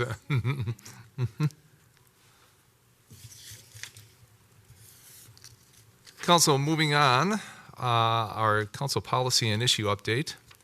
I'll start just very quickly. We had our council listening session tonight. We had two speakers. We had Dennis Ordahl and Jody Chanan. And actually, we had a good discussion with both of them. It was a back and forth and a good discussion. With Mr. Ordahl, talked about enforcement actions by our community health department, programming at the Community Health and Wellness Center, just a variety of issues, and a good discussion with Dennis. And then Jody had a number of questions just on taxation and revenues, and she's relatively new to the city, and I think we filled her in on a lot of things, and a good back and forth, a good question and answer session with the two of them. So I thought it went very well. And that's all I have. Mr. City Manager, do you have anything to add this evening? I do not, Mayor. Thanks again to you and the council. Very enlightening meeting, and looking forward to continuing to get up to speed and working with you all. Thank you much. Very good. Thank you. Council, anything to add tonight? Councilmember Lohman. Just going to do one thing, Mayor. There's a little bit of confusion I'm getting from some residents around how much money we spend on contractors here in the city. And I wanted to just bring that forward as some, folks are kind of confused. I know sometimes we use things interchangeably up here, so much to where I even asked staff, well, how much are we spending on that? So I'm not sure if you want to comment on that at all, Mayor. Or? I don't know. I just think there's some confusion, like you said, about what a contractor is. And I have heard some of the chatter around the new Community Health and Wellness Center. And I mean, I can assure everyone that a construction manager, an architect, the folks who are helping us along, got us through design development, those are not contractors. Well, they are contractors, but they're essential pieces of any construction project. And to think that these are somehow additional one-offs that we've added on is just a lack of understanding about how a construction project works. We do have a number of folks that we bring in to help us with larger projects and sometimes smaller projects if we don't have that expertise on staff. And so then the question is, if we don't want to hire a contractor to help us with something, do we hire somebody on staff to help us with some of the information that we need and some of the programming and projects that we need to do? So it's a calculated kind of thing. We heard at least a couple of the budget presentations tonight say that we're going to be reducing some of those contracts and the contracting and contractors. But I'm sure it's going to continue just because that's expertise that we don't necessarily have on staff. And to have it on staff is significantly more expensive than bringing in a contractor to help us on a short-term basis for it. I appreciate that last point is the point I want to make, that when you don't bring on a contractor, you're saying you want to raise, you're going to increase the cost. Well, you're going to increase headcount is what you're going to do. Headcount, yeah. Yep, exactly. That's all, Mayor. Thanks. Thank you. Anything else, Council? We have reached the end of our agenda this evening. Council, I'd entertain a motion to adjourn tonight. So moved. Motion by Councilmember Carter, second by Councilmember Lohman to adjourn this evening. No further council discussion on this. All those in favor, please signify by saying aye. Aye. Opposed, motion carries 4-0. Thanks, Council, for your discussion tonight. Thanks, staff, for the presentations. Well done. Good, concise information. Appreciate it. Thanks to everybody who's joined us here in the chambers and watching online. Everybody have a good rest of your week.